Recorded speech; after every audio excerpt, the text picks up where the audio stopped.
Hello everyone, I am MANO Scaling, and I am here to help you today. I know you use this video to fall asleep, so before that, please like the video and subscribe to the channel, and also tell me where you are from and what time you are watching. Now get comfortable and relax.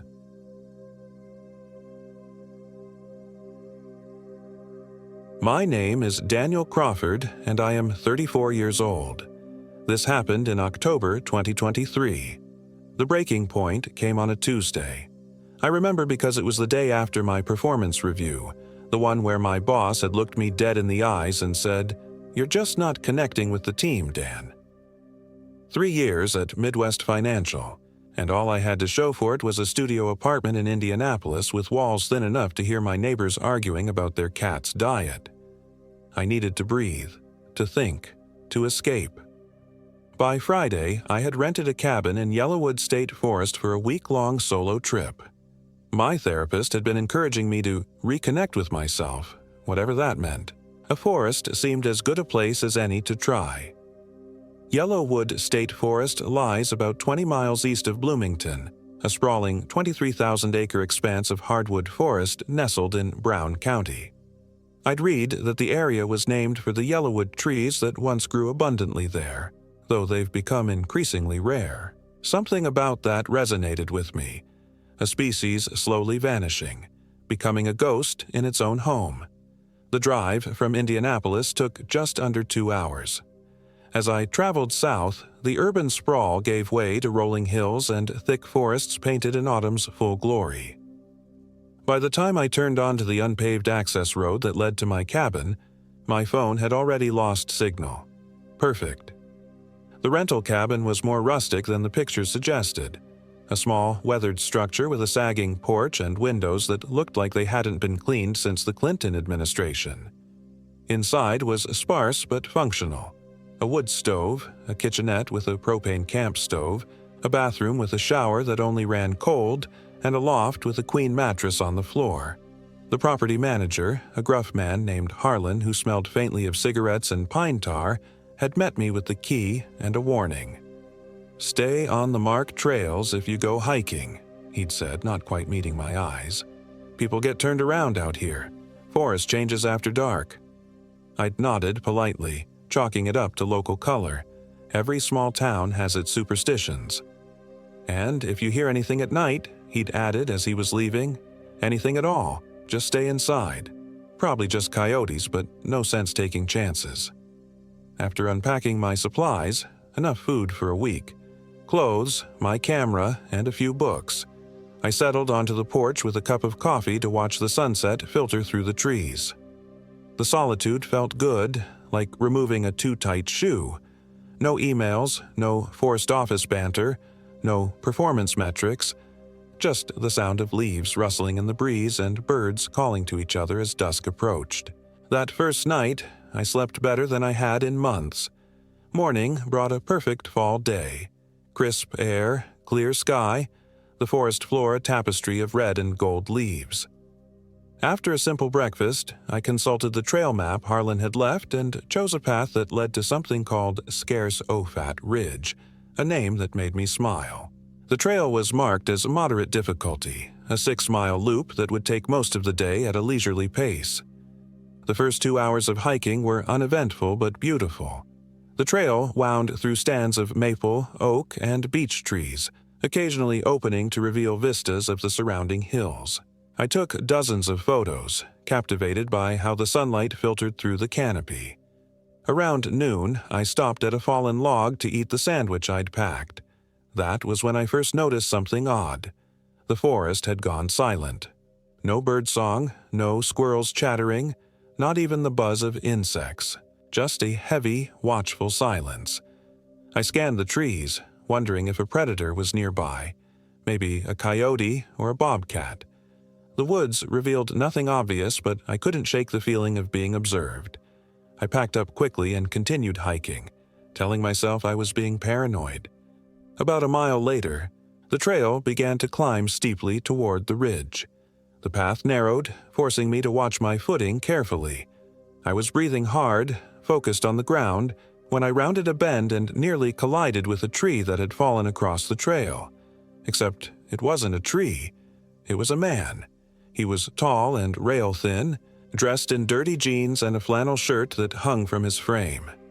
His hair was long and matted, his beard wild. But what struck me most were his eyes, pale blue, almost colorless, and utterly blank. We stared at each other for what felt like minutes but was probably only seconds. Then he smiled, revealing teeth stained dark brown. "You're a long way from the cabins," he said, his voice raspy as if from disuse. "Just hiking," I replied, fighting to keep my voice steady. "Scarce-o Fat Ridge Trail." The man's smile widened, but his eyes remained empty. "That trail don't go where the map says it does. Not anymore." I felt a chill that had nothing to do with the temperature. "What do you mean?" "Maps change." He gestured vaguely behind me. "Like the blazes." I glanced over my shoulder. The blue trail markers I'd been following were clearly visible on a nearby tree. "Looks right to me," I said, turning back, but the man was gone.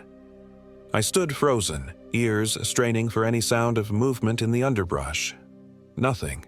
Either he'd moved with impossible silence, or I'd imagined the whole encounter. Neither option was comforting.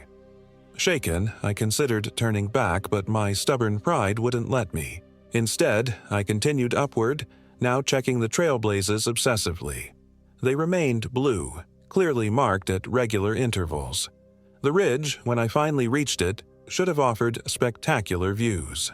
Instead, a dense fog had rolled in, limiting visibility to about 20 feet in any direction. The temperature had dropped noticeably, and the fog carried a strange, sweet rot smell that reminded me of overripe fruit. I checked my watch, 2:37 p.m. Plenty of daylight left, but the fog changed things. Getting lost would be too easy. I decided to eat a quick snack and head back.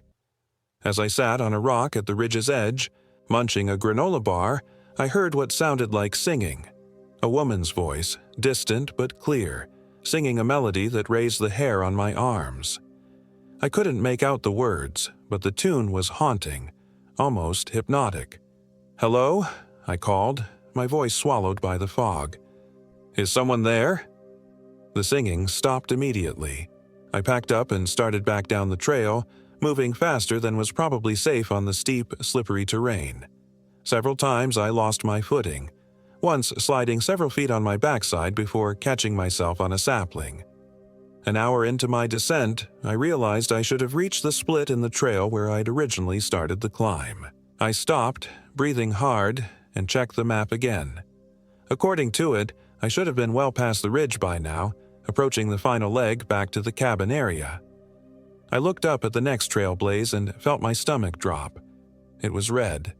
I blinked hard, wondering if my eyes were playing tricks, but the mark remained stubbornly red. I scrambled back up the trail a few yards to check the previous marker, also red. But I'd been following blue blazes all day, I was certain of it. Maps change, like the blazes. The strange man's words echoed in my head. Panic fluttered in my chest, but I forced myself to think logically. Trail markings don't spontaneously change color. I must have taken a wrong turn in the fog.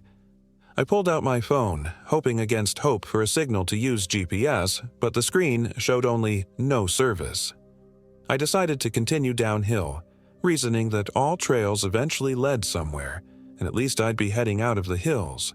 The fog made it impossible to orient myself by the sun, but I had a compass on my phone that didn't require a signal. The descent grew steeper, the trail less defined. What had started as a clear path became increasingly overgrown, as if rarely used. At one point, I had to clamber down a rocky section using both hands, my backpack catching on branches. By 4:30 p.m., I was hopelessly lost, and the light was beginning to fade. The forest around me looked nothing like what I'd walked through that morning. The trees seemed older, gnarled, the underbrush denser. The sweet rot smell from the ridge had grown stronger, occasionally giving way to an even worse odor, something feral and musky, like an animal's den. I was considering whether to try making a crude shelter for the night when I glimpsed something through the trees. A structure. Relief flooded through me as I pushed toward it, emerging into a small clearing. My relief was short-lived. It wasn't my rental cabin or any cabin meant for habitation. This was a crude shelter made of branches and hides stretched over a frame with a fire pit in front. Bones, deer, I hoped, were scattered nearby, some still attached to scraps of flesh. The structure looked ancient, yet somehow recently used, the fire pit containing fresh ash. I approached cautiously, calling out, "Hello? Anyone here? I'm lost." No response, but as I neared the shelter, I noticed strange symbols carved into the trees surrounding the clearing, crude, angular marks that made my skin crawl, though I couldn't say why. Inside the shelter, animal pelts formed a bed of sorts, and a collection of jars contained liquids and substances I couldn't identify. Hanging from the center beam was what looked like a dream catcher, but instead of feathers and beads, it was decorated with small animal skulls and teeth. I backed away, deciding I'd rather take my chances in the woods than trespass further. As I turned to leave, my foot struck something half buried in the clearing's edge. I looked down and felt bile rise in my throat. A human skull stared up at me, jaw missing, the bone yellowed with age. I ran. Blind panic drove me through the forest, branches whipping my face, roots threatening to trip me at every step. I had no direction except away. The shadows lengthened rapidly as sunset approached, and I knew I needed to find shelter or make one quickly. After what felt like hours of frantic movement, I stumbled onto what was unmistakably a human trail, wide, well-maintained with clear blue blazes on the trees. In my exhausted, terrified state, I nearly wept at the sight. I followed it without questioning, praying it led somewhere safe. 20 minutes later, the trail opened onto a gravel road, and there, like a mirage, sat my rental cabin. I burst through the door, slammed it behind me, and collapsed on the floor, trembling with exertion and lingering fear. Outside, the last light was fading. I crawled to the window and looked out at the darkening forest, half expecting to see the gaunt man or some other horror emerging from the trees. Nothing moved except the branches swaying in the evening breeze. After securing all the windows and doors, I built a fire in the wood stove and heated a can of soup, though my appetite had fled. My hands wouldn't stop shaking. How had I found my way back? The cabin hadn't been anywhere near where I thought I was. Had I walked in a huge circle? But that didn't explain the change in trail markers, the strange shelter, or how I'd ended up exactly where I needed to be. As night fully descended, I tried to convince myself that I'd simply gotten disoriented in the fog, that the stress of being lost had made me imagine things. The skull was probably just an animal bone. The shelter might have been an old hunting blind. The strange man could have been a local, perhaps not entirely stable, who lived in the woods. These rationalizations felt hollow, but they were better than the alternatives my imagination offered. Sleep was impossible. Every creak of the cabin settling, every whisper of wind through the trees had me bolt upright, heart racing. Around midnight, I heard what sounded like scratching at the door, light at first, then more insistent. I told myself it was branches moved by the wind. Then came the singing, the same haunting melody I'd heard on the ridge, a woman's voice carrying clearly through the night. It seemed to come from all directions at once, rising and falling in a language I didn't recognize. I pressed my hands over my ears, but it didn't help. The singing seemed to bypass my ears entirely, resonating directly in my skull. I don't know how long it continued. Hours, perhaps. I curled into a ball on the bed, blankets pulled over my head like a child hiding from monsters. Eventually, I must have fallen asleep from sheer exhaustion. I awoke to silence and pale morning light filtering through the windows. The events of the previous day felt dreamlike, their edges softened by sleep and daylight. I made coffee and tried to plan my next move. Part of me wanted to pack up and leave immediately, but another part, the stubborn part that had gotten me into this mess, wanted to understand what had happened. I decided to try again, but this time I'd stick to the main trail near the cabin area, the one that circled Yellowwood Lake.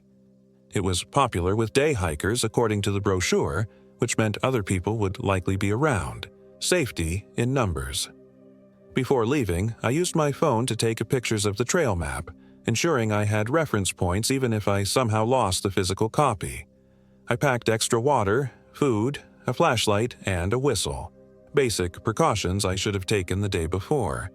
The lake trail was indeed more populated. I passed several couples and a family with young children, all enjoying the perfect autumn weather.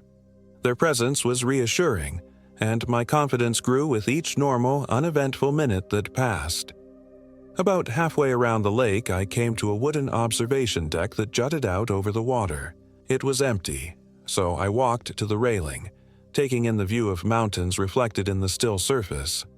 A sudden movement below caught my eye, ripples spreading in a perfect circle as if something large had disturbed the water from beneath.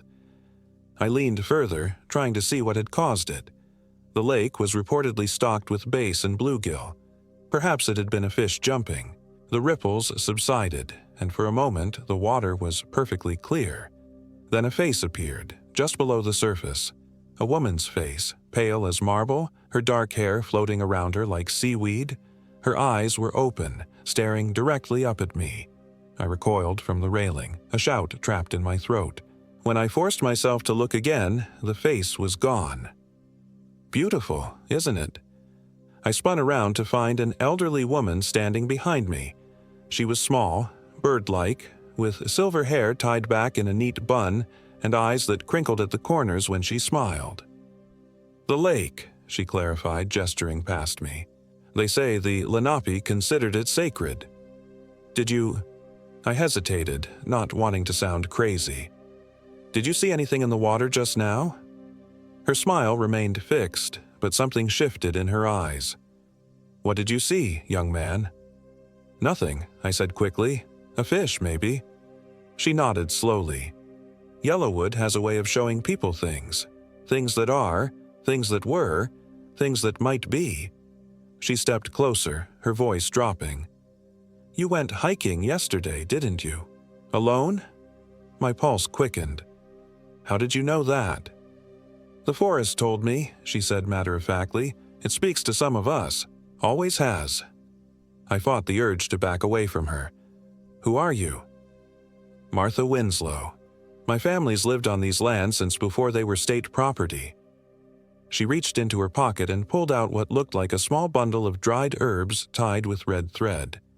"Take this. Keep it with you while you're here." I accepted it reflexively, feeling foolish even as my fingers closed around it. It smelled strongly of cedar and something else I couldn't identify. "What is it for?" "Protection," she said simply. "You met Eleanor yesterday, didn't you? Heard her singing?" A chill ran down my spine. "Who's Eleanor?" Martha's expression grew distant. "A girl who went missing in 1893. My great-grandmother's sister. They found her clothes by the ridge, but never her body." She focused on me again, her gaze disconcertingly sharp. "She sings to people who are lost. Sometimes she helps them find their way. Sometimes she leads them to him." "To who?" I asked, though I wasn't sure I wanted the answer. "The forest has always had a keeper," Martha said. "Different tribes had different names for him. When the settlers came, they called him the woodsman. Tall, thin as a rail, eyes like winter sky. The man I'd met on the trail." My mouth went dry. "What does he want?" Martha looked past me, out over the lake. "Balance. The forest gives life. It takes life. That's the way of things." She turned back to me. "You should leave today. Go back to the city." "I will," I promised, the bundle of herbs clutched tightly in my hand. I half expected her to disappear when I blinked, like the strange man had. But she simply patted my arm and walked away down the trail, her steps surprisingly spry for her age. I didn't finish the lake circuit. Instead, I returned directly to the cabin, packed my things and drove straight back to Indianapolis, the herb bundle sitting on the passenger seat beside me. I told myself I was being ridiculous, fleeing from shadows and superstition, but I couldn't shake the feeling that something had followed me from the forest. That night, safe in my apartment with the sounds of the city all around me, I researched Yellowwood State Forest. Most of what I found was standard tourist information: hiking trails, camping regulations, fishing licenses. But buried in a local history blog, I discovered an article about disappearances in the area dating back to the 1800s. Most were attributed to hikers getting lost or animal attacks, but the pattern was unsettling. Approximately every 30 years, someone vanished without a trace. The most recent case had been in 1993, a college student from IU who'd gone camping alone. He was never found. That was 30 years ago. I still have the herb bundle Martha gave me. Sometimes late at night I think I hear singing, a distant, haunting melody that makes me break out in a cold sweat. When that happens, I hold the bundle tightly and tell myself it's just the wind, or neighbor's music, or my imagination working overtime. But I know better. The forest found me once. It knows my name now. And I can't shake the certainty that someday, whether in the city or if I'm foolish enough to venture into the woods again, I'll turn a corner and find the woodsman waiting, his pale eyes reflecting nothing, his stained teeth bared in that terrible smile. Because the forest always keeps its balance, and I have a feeling my account is still open.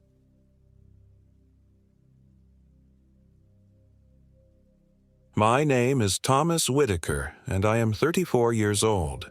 This happened in October 2024. The thing about being lost in the wilderness is that you never realize exactly when it happens. One minute you're confidently hiking along a trail, and the next you're standing in a spot that looks identical to a dozen others you've passed, with no idea which direction leads back to safety. That's what I kept telling myself as the shadows lengthened across Yellowwood State Forest. I wasn't really lost, just temporarily disoriented. Celia, my golden retriever, didn't seem convinced either, pressing anxiously against my leg as I consulted the map for the 20th time. I'd moved to Brown County, Indiana just 6 months earlier, trading my cramped Chicago apartment for a modest cabin on the outskirts of Nashville. The locals called it the Other Nashville, a small artsy town surrounded by some of the most beautiful forested hills in the Midwest. After 15 years in corporate marketing, burning out at 34 seemed pathetic, but there I was, divorced, overworked, and increasingly dependent on anxiety medication. The forest was supposed to be my therapy, a place to rebuild myself away from the constant noise and pressure. "We're fine, girl," I assured Celia, though she only whined in response, her usual exuberance notably absent. I took another look at the trail map, trying to match the contour lines with the surrounding landscape. I should have been nearing Straw Lake by now, but there was no sign of water, just endless trees, their autumn foliage of red and gold growing increasingly sinister as the afternoon waned. The doctor had warned me that stopping my medication abruptly could cause problems: paranoia, anxiety, even mild hallucinations. But I'd been convinced that nature and solitude would be a better cure than pharmaceuticals. Now, as the shadows between the trees seemed to shift and elongate unnaturally, I wondered if I'd made a terrible mistake. "Come on, Celia," I said, setting off in what I hoped was the direction of the lake. "We just need to get to higher ground for a better view." I'd chosen the Tecumseh Trail because the park ranger said it was clearly marked and popular enough that I wouldn't be truly alone out there. But as the hours passed, I hadn't encountered another soul. And the trail markers, the white blazes painted on trees, had grown increasingly scarce. My phone had lost service hours ago, and the GPS app I downloaded kept showing me in different locations whenever I checked it.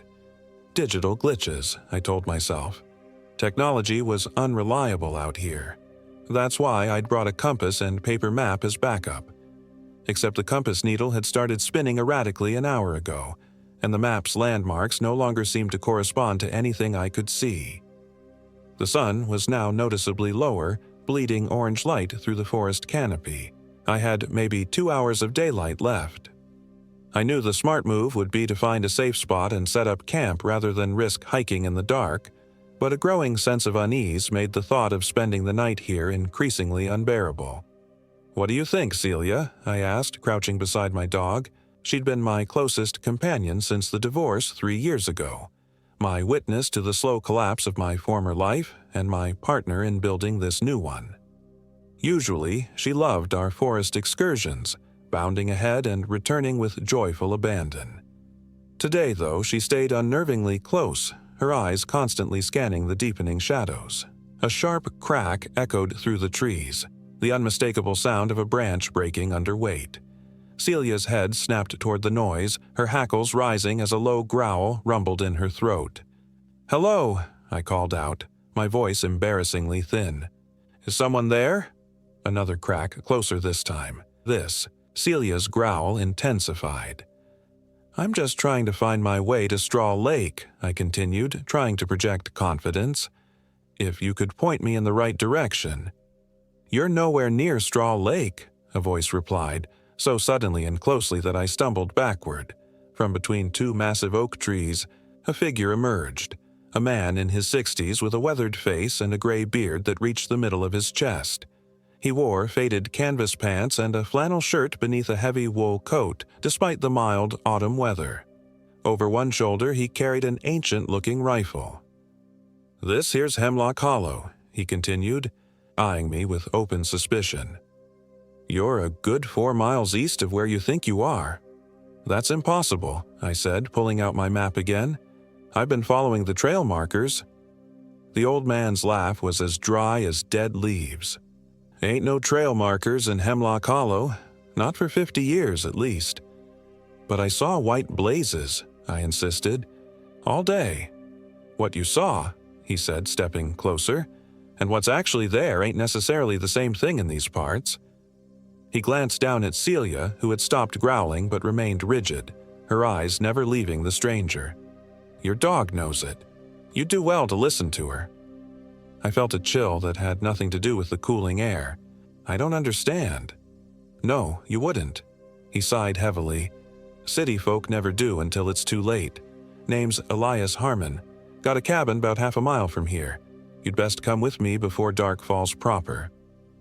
Everything about this encounter screamed danger. Strange man, remote location, weapons. But something in his eyes conveyed genuine concern rather than threat. And with the sun sinking rapidly, my options were limited. "Thomas," I said, extending my hand. "Thomas Whitaker, and this is Celia." Elias ignored my outstretched hand. "Save the pleasantries. We need to move, now." As he turned and began walking without checking if I followed, Celia looked up at me with an expression that somehow conveyed both wariness and resignation. Against my better judgment, I fell into step behind Elias, my dog pressed against my leg. "You're lucky," Elias called over his shoulder as we picked our way through increasingly dense underbrush. "Most folks who wander into Hemlock Hollow don't meet anybody friendly." "What exactly is Hemlock Hollow?" I asked, struggling to keep pace. "It's not on any of the park maps. That's because the Park Service pretends it don't exist. Too many incidents over the years. Easier to redirect the trails and warn the rangers than to deal with what's really out here."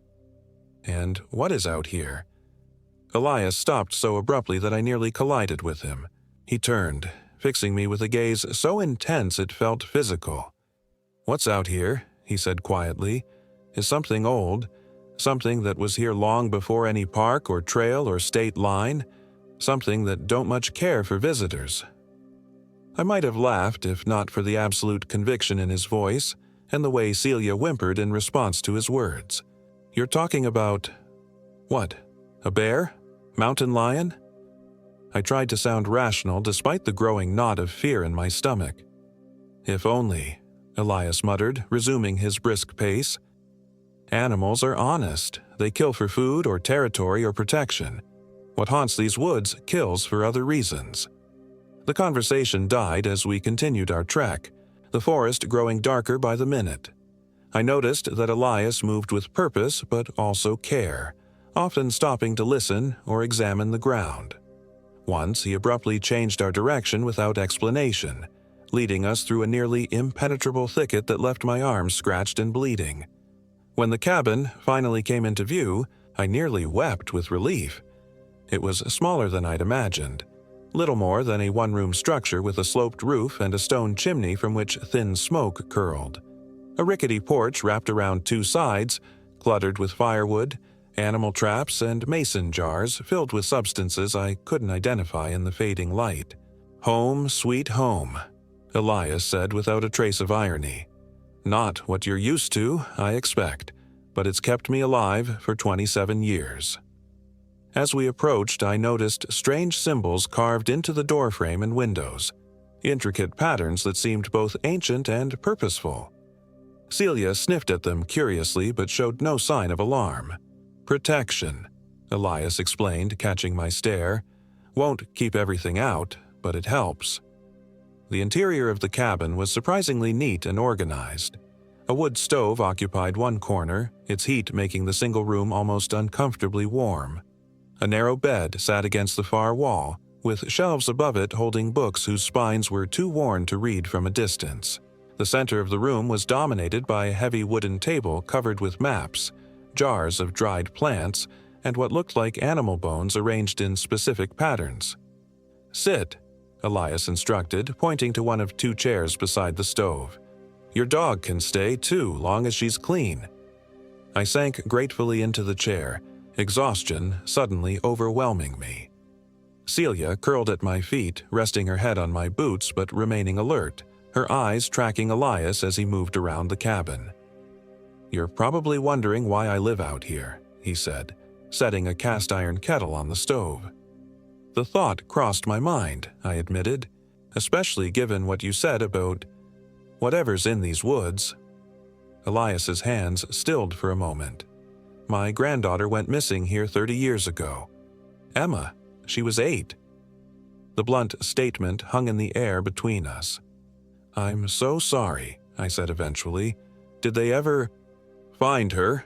Elias shook his head. "Not in the way you mean. I found pieces of her, enough to know she wasn't taken by any animal." His voice remained steady, but his knuckles whitened as he gripped the edge of the stove. "The police said it was a drifter or a cult. Easier explanation than the truth." "Which is?" I prompted when he fell silent. "This land is hungry," he said simply. "Has been since before the settlers came. The Miami and Shawnee wouldn't step foot in these hollows, called it the throat that swallows souls. When the government forced them west, they warned the white men who took their place. Nobody listened, of course." Under normal circumstances, I would have dismissed such talk as backwoods superstition or the ramblings of a man driven mad by grief. But after what I'd experienced today, the mysterious trail markers, the compass malfunction, the sense of being watched by unseen eyes, I couldn't so easily ignore his warnings. "What does it want?" I asked, my voice barely above a whisper. Elias poured boiling water into 2 tin cups, dropping in what looked like dried leaves. "Different things from different people. Fear, pain, memory. Depends on its hunger that day." He handed me one of the cups. "Drink this. It'll help keep your mind clear." The bitter liquid scalded my tongue but left a surprisingly pleasant aftertaste of mint and something earthier. As it warmed my chest, I felt some of the day's tension ease from my shoulders. "You said you found pieces of your granddaughter," I ventured cautiously. "Does that mean there's a physical creature out there?" "Sometimes," Elias said, lowering himself into the chair opposite mine. "Sometimes it wears bodies like clothes. Animals? Mostly, but occasionally people too. Other times it's just influence, making you see things that ain't there, making you doubt what is, making you turn against yourself or others. How do you fight something like that? You don't. You survive it. You learn its rhythms, its signs. You make yourself less appetizing." He gestured to the symbols around the cabin. The old tribes had their ways. I've learned some, created others. We sat in silence for a while, sipping the herbal tea as full darkness settled outside. The windows reflected our faces against the black night, making it impossible to see if anything moved in the forest beyond. Occasionally, Celia would raise her head suddenly, ears perked towards some sound I couldn't detect. "Tomorrow morning," Elias said finally, "I'll take you back to the main trail. That fancy GPS of yours will work again once you're clear of the hollow. And if we encounter it along the way?" Elias's weathered face creased in what might have been a smile. "Then you'll finally understand what I've been talking about. Best hope we don't." I didn't sleep much that night. Elias offered me his bed while he took the chair, but I insisted on using my sleeping bag on the floor. Celia curled up beside me, her body heat comforting in the increasingly chilly room as the stove burned down to embers. Outside, the forest never truly fell silent. Creaks and rustles punctuated by occasional sounds that seemed almost, but not quite, like voices. Around what must have been 3 a.m., I awoke to Celia standing rigid beside me, her eyes fixed on the single window facing the porch. A low growl vibrated through her body. "Elias," I whispered, not daring to move. "Something's out there." The old man was already awake, sitting motionless in his chair, rifle across his lap. He raised a finger to his lips, then pointed to something on the windowsill that I hadn't noticed earlier. A small bundle of dried plants tied with red string, similar to others placed at each entrance to the cabin. "Protection," he mouthed silently. I strained to see through the darkened glass but could make out nothing beyond my own reflection. Then, slowly, another face appeared behind mine in the window, not pressed against the glass from outside but somehow reflected from within the room, though no one stood there. It was a woman's face, young and pretty, with long dark hair and eyes that seemed to hold no light at all. Her lips moved, forming words I couldn't hear. My heart hammered against my ribs as I fought the urge to scream. Beside me, Celia's growl deepened, her teeth now fully bared. "Don't look directly at it," Elias warned in a barely audible voice, "and whatever you do, don't answer if it speaks to you." The apparition in the glass turned its gaze toward Elias, its expression shifting from blank neutrality to something like hunger. Its mouth opened wider than should have been possible, revealing rows of teeth like needles. "Hello, grandfather," it said in a child's voice that somehow carried through the solid glass.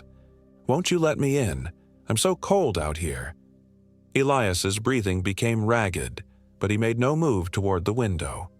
"It's been so long," the thing continued, its features subtly shifting, becoming younger, more innocent. Now it appeared to be a girl of perhaps 8 or 9, though the eyes remained those of an adult, ancient and calculating. "Don't you miss me?" "That ain't Emma," Elias whispered, though whether to me or to himself, I couldn't tell. "My Emma's long gone." The child thing smiled, revealing normal teeth now, small and white. "I'm right here, grandfather. Just let me in, and we can be together again." A tear tracked down Elias's weathered cheek, but his voice remained steady. "Not tonight, demon. Not ever." The girl's face contorted in rage, her features melting and reforming into something barely human, all angles and shadows, with those terrible eyes now glowing faintly yellow. "You'll die alone in this miserable shack," it hissed, its voice now a discordant chorus of tones.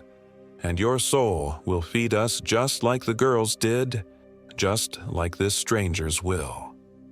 It turned its gaze to me, and I felt a cold pressure building in my skull, as if something were trying to push its way into my thoughts.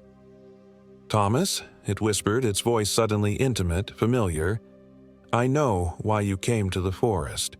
I know what you're running from. I can make it stop hurting.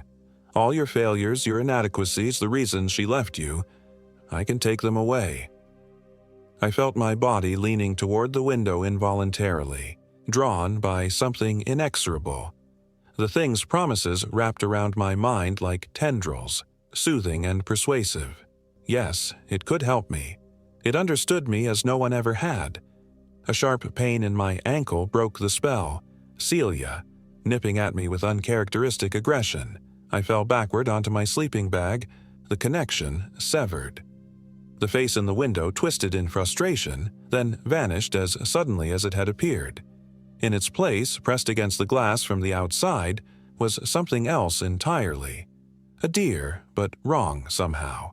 Its proportions were slightly off, its movements jerky and unnatural.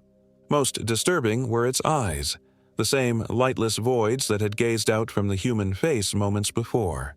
It pawed at the glass with hooves that seemed too articulated, too hand-like. "Salt," Elias barked, pointing to a container on the table. "Circle the window, now."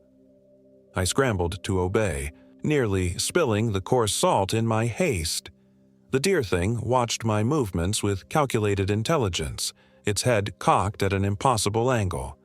As I poured the salt along the inner sill, it reared back, then slammed its head against the glass with enough force that I feared it would shatter.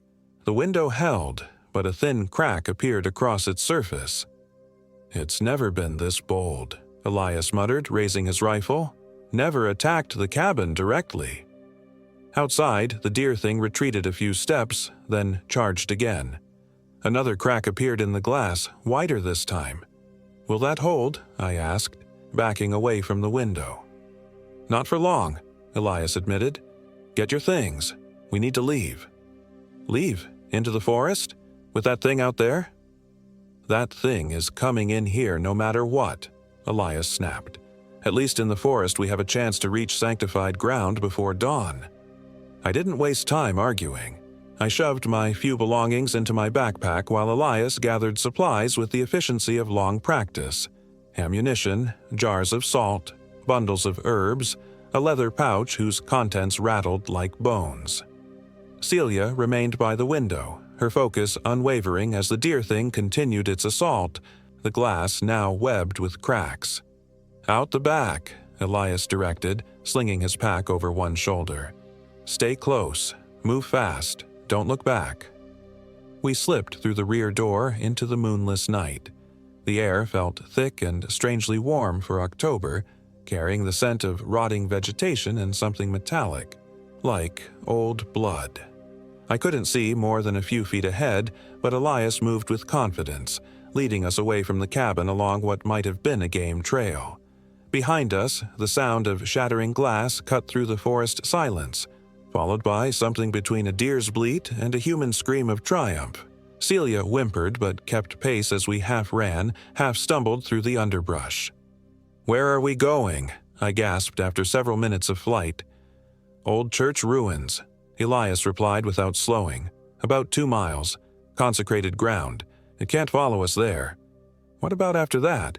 We can't stay in church ruins forever." "One problem at a time. City boy."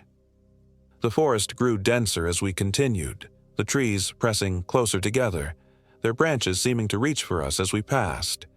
More than once I could have sworn I saw faces in the bark, mouths frozen in silent screams, eyes tracking our movements.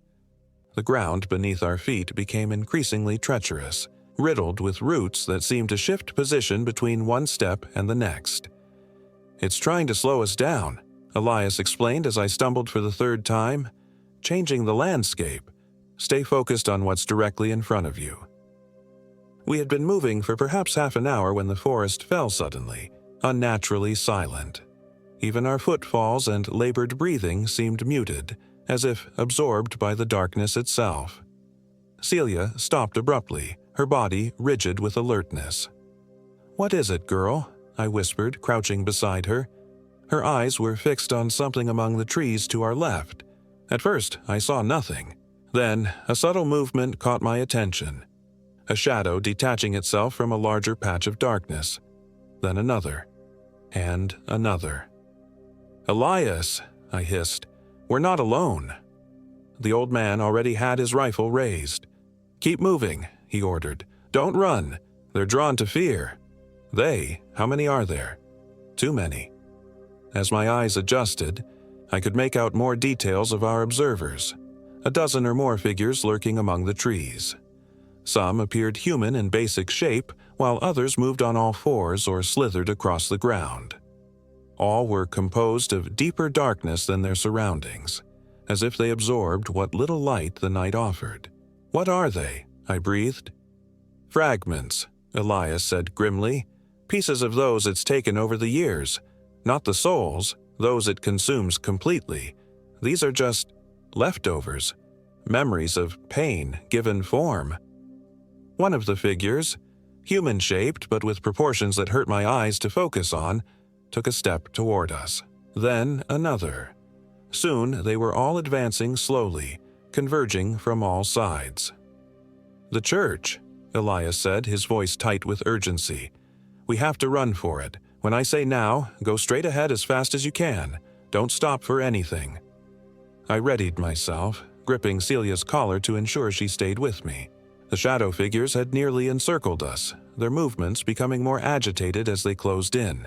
"Now!" Elias bellowed, firing his rifle into the nearest figure. The sound was deafening after the unnatural silence. The shadow he shot didn't fall or bleed. It simply rippled like water disturbed by a stone, momentarily losing cohesion before reforming. But the distraction worked. A gap appeared in the circle and we bolted through it. What followed was a nightmarish chase through increasingly surreal terrain. The trees seemed alive now, their branches reaching down to claw at us as we passed. The ground rose and fell in waves, forcing us to scramble up sudden inclines only to nearly tumble down steep declines without warning. All around us, the shadow figures kept pace, flitting between trees with impossible speed.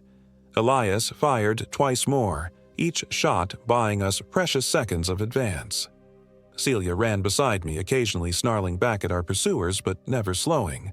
My lungs burned, and my legs trembled with exertion, but pure terror kept me moving forward. "There!" Elias shouted after what seemed like hours. "The clearing ahead." Through the trees, I could make out a small open area bathed in faint starlight. In its center stood the crumbling stone walls of what must have once been a modest church. No roof remained, and one wall had collapsed entirely, but even from a distance I could sense something different about the space, as if the air itself changed quality at its boundaries. We were less than 50 yards from the edge of the clearing when Elias stumbled. It happened so quickly. His foot caught on something, and he went down hard, the rifle flying from his grasp. I skidded to a stop, turning back to help him. "Go!" he shouted, his face contorted in pain. "Get to the church!" "I'm not leaving you," I protested, reaching for his arm. In the moonlight, I could see that his ankle was bent at an unnatural angle. Behind him, the shadow figures were converging rapidly. "Take this," he ordered, thrusting the leather pouch into my hands. "The bone dust inside. Spread it in a circle once you're inside the ruins. It'll strengthen the sanctuary." "You can tell me when we get there," I insisted, trying to pull him up. Elias's eyes met mine, and I saw in them a terrible resignation. "Too late for me. Been too late for 30 years. This is my penance." He shoved me away with surprising strength. "Now go! Save yourself and the dog." Before I could argue further, one of the shadow figures reached him, flowing over his prone form like tar. Elias screamed once, a sound of such primal agony that I stumbled backward in shock. Then another shadow enveloped him, and another, until he vanished beneath a writhing mass of darkness. "Elias!" I yelled, but Celia was already pulling at my sleeve, dragging me toward the clearing with desperate urgency. My body moved automatically, survival instinct overriding conscious thought. I ran, Celia at my side, the sounds of something happening to Elias mercifully fading behind us. Tears blurred my vision, but I didn't slow until we crossed into the clearing, the sudden openness above me almost dizzying after the claustrophobic forest. The church ruins stood like a sentinel in the starlight, 3 partial walls of rough stone forming a rough semicircle. The ground within was bare earth scattered with fallen stones and the remains of wooden pews, long since rotted to little more than darker patches on the soil. A simple stone altar remained at what would have been the front of the church, now open to the sky.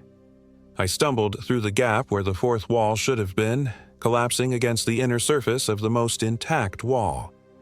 Celia paced the perimeter, growling at the tree line where shapes still moved, but more cautiously now. Remembering Elias's instructions, I fumbled with the leather pouch, my fingers clumsy with exhaustion and grief. Inside was a fine gray powder that I recognized with horror as cremated bone. Fighting nausea, I began carefully pouring it in a circle around the interior perimeter of the ruins, making sure the line was unbroken. As the circle neared completion, I became aware of a change in the atmosphere, a lightening, as if the perpetual pressure I'd felt since entering Hemlock Hollow had eased slightly. The shadow figures remained at the tree line, pacing like thwarted predators but coming no closer to the ruins. When the circle was complete, I sank to my knees in its center. Celia pressed against me, both of us trembling with exhaustion and lingering fear. Above us, the stars wheeled slowly across the sky, indifferent to the horrors below. "I'm sorry, Elias," I whispered to the night. "I should have helped you." As if in response, a cold breeze swept through the ruins, carrying with it the scent of pine and something else, a sweetness like fresh honey. Beside me, Celia's ears perked up, her attention drawn to the empty space before the altar. I followed her gaze but saw nothing. Then, gradually, like mist condensing from humid air, a figure began to take shape. Translucent at first, then slowly gaining substance. It was Elias, but not as I had last seen him. This version was younger by decades, his beard shorter and dark instead of gray, his posture straight and strong. Beside him, holding his hand, was a small girl with pigtails and a gap-toothed smile. I couldn't speak, couldn't move as the apparitions regarded me silently. The girl, Emma, I realized with certainty, raised her free hand in what might have been a wave, or perhaps a blessing. Then both figures faded like morning dew under sunlight, leaving only the empty ruins. A sob escaped me, equal parts grief and a strange, unexpected relief. Elias had found what he'd been searching for all these years. Or perhaps it had found him. I must have dozed eventually, despite my determination to keep watch. When I opened my eyes again, pink light streaked the eastern sky, and the oppressive atmosphere of the night had dissipated completely. The forest looked ordinary in the dawn light, beautiful even, with mist rising between the autumn-colored trees. Of the shadow figures, there was no sign. At the edge of the clearing, a doe and her fawn grazed peacefully, showing no fear of human presence. Normal wildlife returning to a normal forest. I checked my phone and found, to my shock, that I had service. The GPS showed my location clearly, less than a mile from Straw Lake, just as I'd originally thought before my detour into Hemlock Hollow. According to the map, there was indeed an unmarked track that would take me back to the main trail in less than an hour. As Celia and I prepared to leave the sanctuary of the ruins, I studied the forest with new awareness. What had Elias said? What you saw and what's actually there ain't necessarily the same thing in these parts. The trees looked innocent enough now, but I couldn't shake the feeling that they watched us still, waiting. At the edge of the bone dust circle, I hesitated. Beyond the ruins was great danger, but also the only path home. I couldn't stay here forever. "Ready, girl?" I asked Celia. She looked up at me with eyes that seemed older somehow, wiser, but her tail wagged with cautious optimism. Together, we stepped across the line and back into the forest.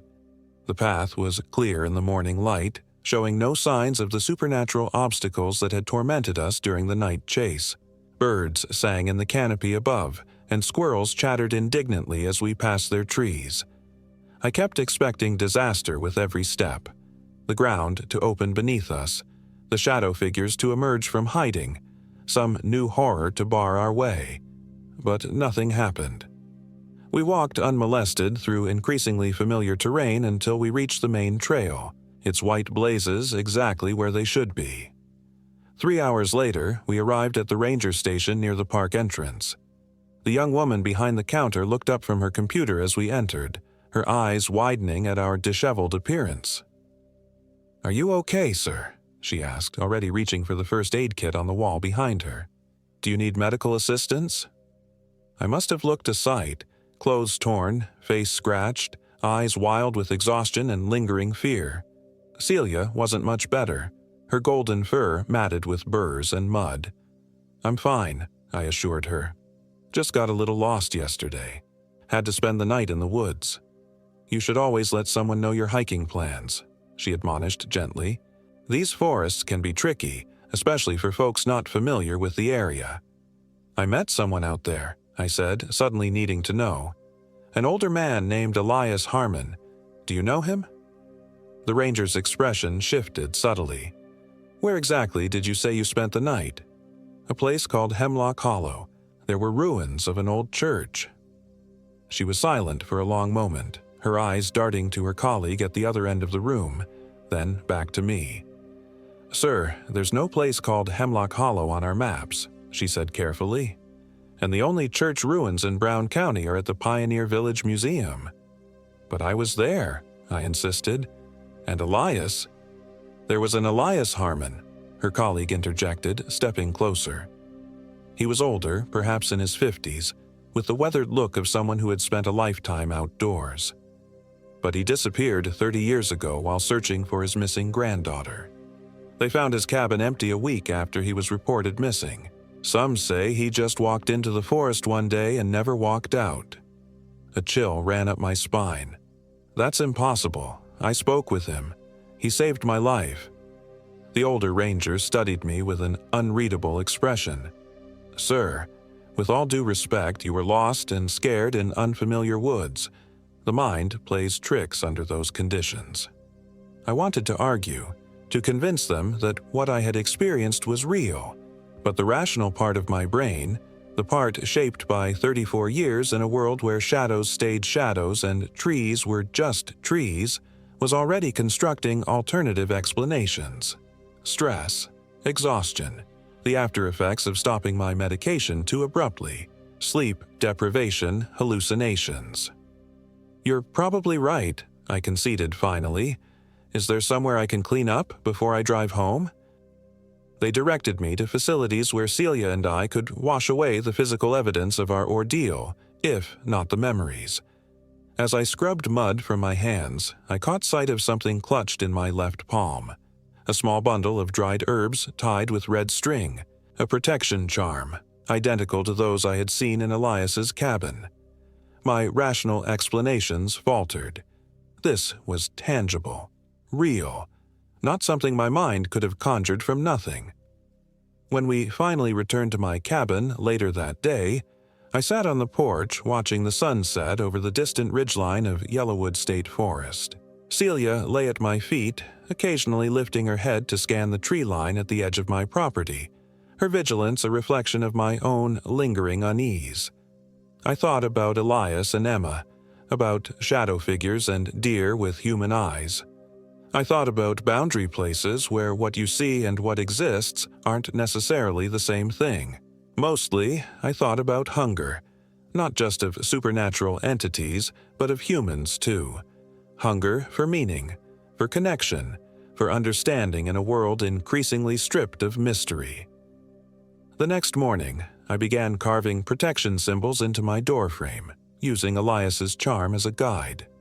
Celia watched without comment, her intelligent eyes never leaving my hands as they worked the wood. I wasn't sure if any of it was real, the hollows, the shadows, the hungry presence in the forest. But I was certain of one thing. I would return to those woods armed with more than just a map and compass. I owed that much to Elias, real or imagined, and to myself, because whether Hemlock Hollow existed on any official map or not, I had been there. I had faced something ancient and terrible and survived. And now, like Elias before me, I carried a piece of it with me. A weight and a responsibility I was only beginning to understand. The forest had changed me. And somewhere deep among the trees, something was waiting for me to return.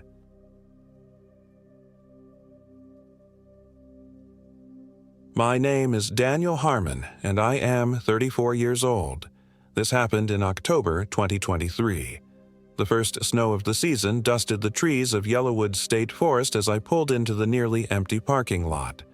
My border collie, Max, pressed his nose against the passenger window, eager to stretch his legs after the 3-hour drive from Indianapolis. I'd been planning this solo camping trip for months, a necessary escape from the suffocating grief that had consumed me since Olivia's accident. "Almost there, buddy," I said, scratching behind Max's ears as I parked my Subaru near the trailhead. The dashboard clock read 2:17 p.m. Plenty of time to hike to Scarso-Fat Ridge before sunset. I'd read about the lookout point online, supposedly one of the most beautiful vistas in southern Indiana, and also one of the least visited. Perfect. The park ranger at the visitor center had given me an odd look when I mentioned my destination. "Scarso-Fat's pretty remote," he'd said, tapping my planned route on the map. "Cell service is non-existent out there. You sure you don't want to try the more popular Tecumseh Trail instead?" I'd insisted. Solitude was precisely what I needed. Now, as I shouldered my pack and felt Max's leash tug with his excitement, I smiled for what felt like the first time in months. The air was crisp, carrying that distinctive autumn smell of decaying leaves and pine. According to the trail map, the campsite was about 7 miles in, challenging enough to exhaust my body so thoroughly that perhaps my mind would finally grant me a dreamless sleep. "Let's go, Max." The first few miles were exactly what I needed. The trail wound through stands of maple and oak trees, their leaves a kaleidoscope of orange and red. My boots crunched satisfyingly on the path, and the steady rhythm of hiking, one foot after another, lulled me into a meditative state. We passed only one other hiker, an elderly man with a walking stick who nodded silently as we crossed paths. Something about his expression made me uneasy, but I dismissed the feeling. I'd become paranoid about social interaction since the funeral. Around the 4-mile marker, the trail began to narrow and grow less distinct. Max stopped abruptly, his ears perked forward, staring into the dense underbrush. "What is it, boy?" I asked, following his gaze but seeing nothing unusual. He growled softly, something he rarely did. "It's probably just a squirrel." But he wouldn't budge. I had to tug on his leash to get him moving again, and even then he kept looking back over his shoulder. That's when I first noticed the silence. The forest had gone completely still. No birdsong, no rustling leaves, no chittering squirrels. Just the sound of my own breathing and the blood rushing in my ears. I'd spent enough time in the woods to know that sudden silence usually meant a predator was nearby. "Come on, Max," I whispered, picking up my pace. "Let's find the campsite." The trail forked unexpectedly, a split not shown on my map. I pulled out my phone to check the GPS, but as the ranger had warned, there was no signal. The left path seemed more worn, so I took it, making a mental note to report the map discrepancy when I returned. 20 minutes later, I realized I'd made a mistake. The trail had all but disappeared and the terrain had become increasingly difficult. Max stayed close to my heels now, no longer pulling ahead as he usually did. The sun was sinking faster than I'd anticipated, golden light filtering through the trees at a sharp angle. I checked my watch, 5:38 p.m. We'd been hiking for over 3 hours, which meant we should have reached the campsite by now. "We need to find a clearing before dark," I told Max, who looked up at me with worried eyes. I pulled out my flashlight, testing it, although there was still adequate light. The beam seemed dimmer than it should have been despite the fresh batteries I'd put in that morning. We pressed on for another half hour before I spotted a small clearing that would have to do. As I set up my tent, I couldn't shake the feeling of being watched. Several times I caught myself scanning the tree line, expecting to see… What? I wasn't sure. Max felt it too, staying unusually close and whimpering softly whenever the wind picked up. Once the tent was secure, I gathered wood for a fire. The process was harder than it should have been. Everything was damper than the weather would suggest. When I finally got a flame going, it burned with a strange bluish tint at the edges. I told myself it was just some mineral in the wood, or my exhausted mind playing tricks. After a simple dinner of dehydrated stew, I sat beside the fire and pulled out Olivia's journal. I'd brought it on a whim, though I hadn't been able to bring myself to read it since finding it in her desk drawer after the funeral. The leather cover was soft beneath my fingers as I opened to the first page. October 15. Dad called today, said I shouldn't go to the Yellowwood Forest alone. Some old family superstition about the place. He can be so frustratingly old-fashioned sometimes. I told him Daniel would be with me, which seemed to ease his mind. I haven't actually asked Daniel yet, but I'm sure he'll come. He always does. My breath caught in my throat. I flipped frantically through the journal, scanning dates. This was from last year, entries made in the weeks before her hiking accident. The accident that happened when she decided to go alone because I was too busy with work to join her. An accident in Yellowwood State Forest. The exact forest I was now sitting in. My hands began to shake so badly I had to close the journal. This couldn't be coincidence. I'd chosen this location without consciously realizing its significance. What had her father warned her about? A twig snapped in the darkness beyond my fire's light. Max bolted upright, hackles raised, a low growl building in his throat. "Hello?" I called, reaching for my flashlight. "Is someone there?" No response, but the feeling of being observed intensified. I swept the flashlight beam across the tree line, illuminating nothing but undergrowth and shadows. "It's just animals. Max," I said with far more confidence than I felt. "Let's get some sleep." Inside the tent, I zipped my sleeping bag up to my chin, keeping the flashlight and Olivia's journal close. Max circled restlessly before finally settling against my side, his body tense. Outside, the wind had picked up, rustling through the trees with an almost voice-like quality. If I listened too carefully, it almost sounded like my name. Daniel. Sleep came in fitful bursts, interrupted by Max's occasional growls and my own anxiety. I dreamed of Olivia walking ahead of me on a forest path, always just out of reach no matter how fast I ran. I woke with a start to absolute darkness. The flashlight had gone out, though I was certain I'd turned it off before falling asleep. Max was no longer by my side. "Max?" I whispered, then louder. "Max!" The tent zipper moved slowly under my trembling fingers.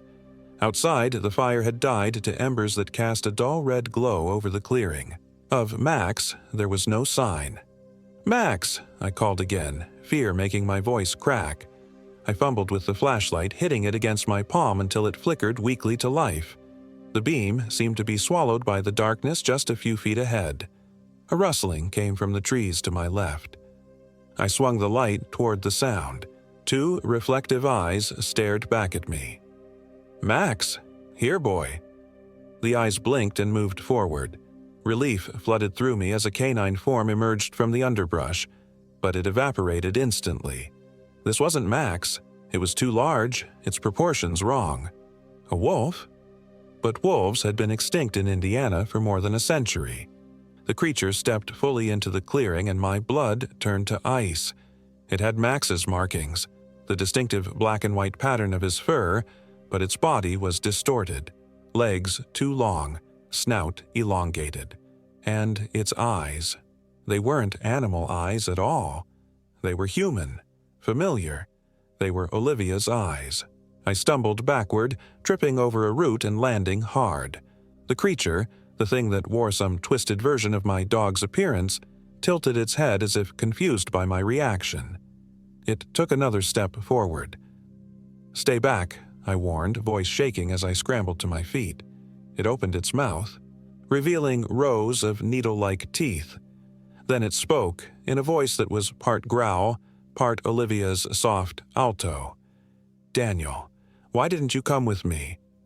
I ran. Blind panic propelled me into the forest, away from the clearing, away from the monstrosity that had taken my dog's form, Branches whipped my face. Roots seemed to reach up to trip me. My lungs burned as I gasped for air. Behind me, I could hear it pursuing, not running, but moving with a casual confidence that suggested it didn't need to hurry. It knew these woods. It knew I couldn't escape. I don't know how long I ran before I burst through the trees onto a dirt road, an old fire access road. Maybe. To my right, barely visible in the moonlight, stood a small cabin with a single dim light in the window. Without hesitation, I sprinted for the cabin and pounded on the door. "Help! Please, anyone!" The door creaked open to reveal an elderly woman, her face deeply lined, white hair pulled back in a severe bun. She wore a flannel nightgown and held an oil lamp that cast strange shadows across her features. "My dog," I gasped, struggling to explain. "Something's happened. Something's out there." "Hush now," she said, pulling me inside and bolting the door. "You're one of them foolish hikers, ain't you? Out near Scarso-Fat Ridge?" I nodded, trying to catch my breath. The cabin was small. One room with a wood stove, a narrow bed, a table with 2 chairs, and shelves lined with jars of unidentifiable contents. The air smelled of herbs and something else I couldn't place. "Fool," she muttered, hanging the lamp on a hook. "Don't you know what night it is?" "Friday," I offered weakly.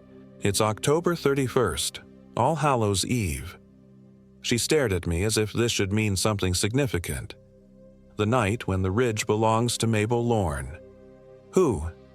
The old woman sighed and gestured for me to sit. "Mabel Lorne. Some call her the Witch of Yellowwood.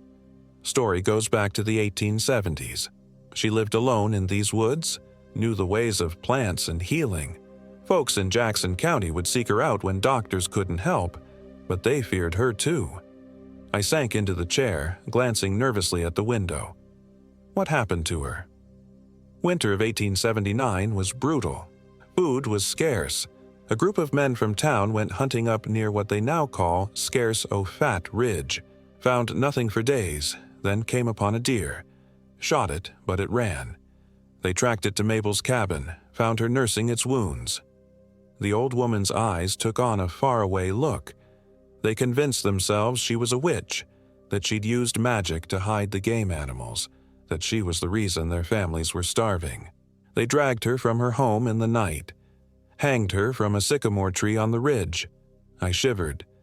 And you think, what? Her ghost is out there. Not just her ghost, the woman said, lowering her voice. On All Hallows' Eve, Mabel walks the forest. She takes different forms, sometimes an animal, and sometimes someone you've lost. She lures hikers off the marked trails, makes them disappear. Some say she's building herself a family to replace the one she never had in life. Under normal circumstances, I would have dismissed this as local superstition. But after what I'd seen... My dog, I said. She took my dog's form, but wrong, and she had my dead wife's eyes. The old woman nodded sadly. She knows what will draw you, what will make you follow. Follow where? To the hanging tree, to her home beneath it. She stood and moved to a chest in the corner, retrieving a small cloth bag. If you want to survive this night, you'll need protection. She handed me the bag, which smelled strongly of herbs and salt. Keep this close. At sunrise, Mabel's power fades. Make for the main road then, due east from here. Don't stop, don't look back, no matter what you hear or see. I clutched the bag, wondering if I'd lost my mind. Was I really accepting magical protection from a strange old woman in the woods? But the memory of that twisted version of Max speaking in Olivia's voice.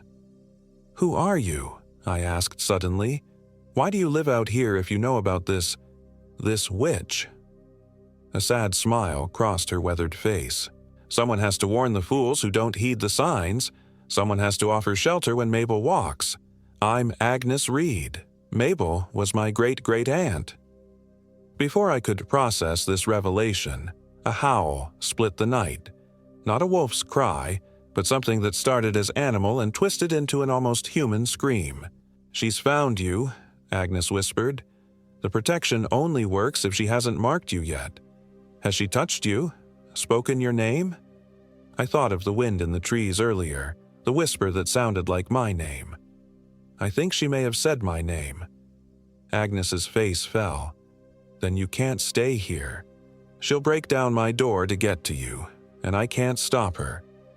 You're sending me back out there? I asked incredulously. No choice, but I can tell you how to survive. She grasped my wrist with surprising strength. You need to reach the hanging tree before dawn. If you face Mabel at her place of death, on the anniversary of her death, you can break her hold over what she's taken. Max, I can get him back? Maybe, if you're strong enough. Take this. She pressed a small iron knife into my hand. If you can cut a piece of the rope that still hangs from that old sycamore, her power over your dog will break. Another howl, closer now. Something scratched at the cabin door. Agnes pushed me toward a back window. There's no time. The tree stands at the highest point of the ridge. You'll know it by its size and the twisted branch that extends due east. Now go. With the protective bag in one pocket and the iron knife in the other, I climbed through the window and found myself once again in the oppressive darkness of the forest. Behind me, I heard the cabin door splinter as something broke through. I ran again, no longer completely blind with panic, but focused on a goal. Find the hanging tree, cut the rope, save Max. The ridge loomed ahead, a darker shadow against the night sky. I began to climb. The world around me grew increasingly strange as I ascended. Patches of snow appeared despite the autumn season. The trees seemed to shift positions when I wasn't looking directly at them. More than once I found myself doubling back, the path looping impossibly. Daniel. The voice came from everywhere and nowhere. I clutched the herb bag tighter and pressed on. Why are you running from me, Daniel? Don't you want to see Olivia again? I froze. 20 feet ahead, illuminated by a shaft of moonlight, stood Olivia. Not as she'd been in the morgue, broken and pale, but as she'd been on our wedding day, radiant in her white dress, dark hair cascading over her shoulders. You're not her, I said through gritted teeth. She smiled, and there was something wrong about the way her lips stretched too wide. I can be. I can be anything you want. Anyone you've lost. I want my dog back. Such a small request. She took a step closer. I can give you so much more. Stay with me, and you'll never be alone again. The temptation was powerful, a life without the crushing loneliness I'd endured since Olivia's death. But the thing before me wasn't Olivia. It might wear her face, speak with her voice, but it was empty of everything that had made her real. No, I said firmly. I'm going to the hanging tree. Olivia's form shimmered, her beautiful features melting away to reveal a gaunt face, skin stretched tight over bone, eyes sunken and glowing with malevolence. Mabel Lorne's true form. Then you'll join my collection, she snarled, lunging forward. I dodged, feeling her fingers, now elongated into claws, graze my jacket. I sprinted uphill, heart pounding so hard I thought it might burst. The slope grew steeper, my legs burning with exertion. Behind me, Mabel's form shifted again. I heard the sound of multiple footsteps in pursuit. I didn't look back to see what new horror she had become. Finally, the ground leveled out. I'd reached the top of the ridge. Moonlight broke through the canopy, illuminating a massive sycamore tree standing alone in a small clearing. Its trunk was wider than any tree I'd ever seen, bark peeling in patches to reveal the pale wood beneath. One enormous branch extended eastward, and from it hung a frayed, ancient rope, swaying slightly despite the still air. The hanging tree. I approached cautiously, iron knife clutched in my sweating palm. The rope hung just above my reach. I would need to jump to cut it. A familiar bark made me turn. Max stood at the edge of the clearing, tail wagging, looking completely normal. Relief washed over me until I noticed his eyes, still Olivia's, watching me with calculated hunger. Give him back, I demanded, addressing the forest around me. Laughter echoed from all directions. The knot Max growled, body contorting as Mabel's influence twisted it once more into that elongated parody of a dog. Behind it, shadows coalesced into human shapes, dozens of them, all with the same hollow, glowing eyes. Her collection, people who had failed to escape over the years. The knife felt impossibly heavy in my hand as the figures began to close in. I backed toward the tree, my last hope. When my shoulders touched the rough bark, I spun and leaped, slashing at the rope with the iron blade. The knife connected, severing a small piece that fell to the ground at my feet. I snatched it up just as cold hands grasped my shoulders, spinning me around. Mabel Lorne stood before me in her true form, a corpse that had hanged for too long, neck broken and head lolling at an impossible angle. Her eyes blazed with hatred. "You think that will save you?" she hissed. "You're mine now." "No," I gasped, clutching the piece of rope. "I've broken your power. Dawn is coming." Indeed, the sky had begun to lighten almost imperceptibly in the east. Mabel's grip tightened painfully as she sensed her time growing short. "Then I'll take what I can before the sun rises." Her hands moved to my throat, fingers digging into my flesh. I struggled, spots dancing before my eyes as my air was cut off. In desperation, I pressed the piece of rope against her wrist. A shriek of pain and fury erupted from her throat. Where the rope touched her, her flesh smoked and blackened. She released me, staggering backward. "Max!" I shouted, holding the rope fragment aloft. "Max, come!" A terrible howl rose from the twisted dog thing, its body convulsing.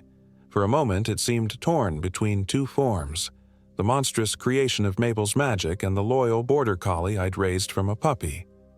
The first true ray of sunrise broke over the ridge, catching the hanging tree's highest branches in golden light. Mabel's collection of stolen souls began to fade like morning mist, their hollow eyes finally closing as they found release.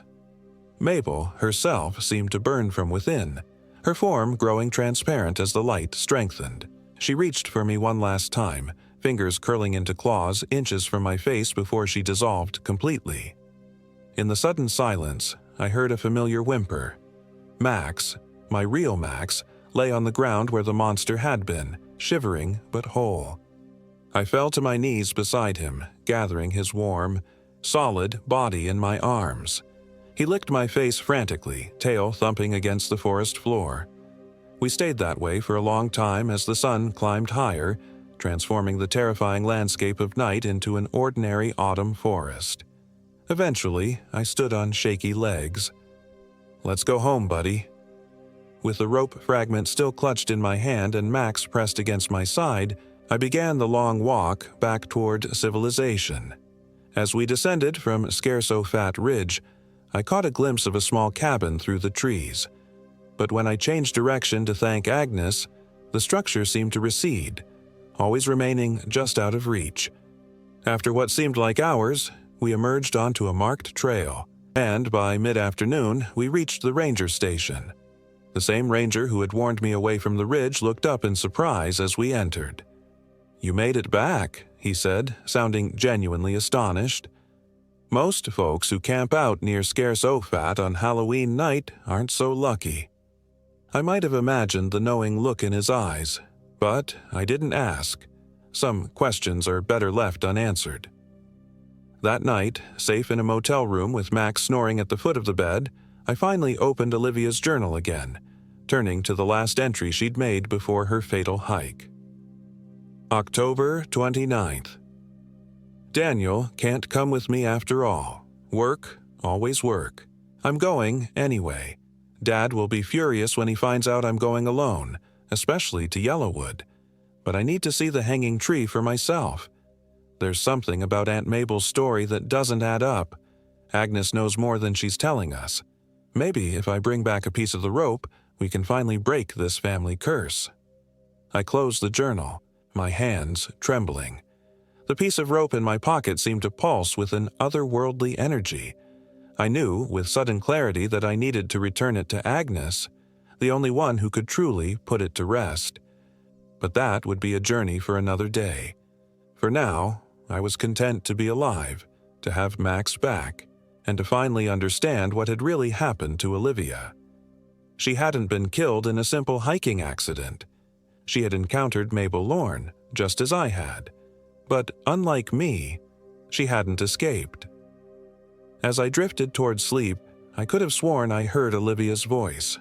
Her real voice, not the twisted parody Mabel had created, whispering, "Thank you for setting me free." In the morning, the piece of rope was gone from my pocket. I never returned to Scarso-Fat Ridge, and I never saw Agnes Reed again. But sometimes when Max and I are walking in the woods near our home, I catch a glimpse of something moving among the trees, a flash of white that might be a woman's dress, quickly gone, and I wonder if Mabel Lorne's curse is truly broken, or if she's simply waiting for the next foolish hiker to wander onto her ridge on All Hallows' Eve.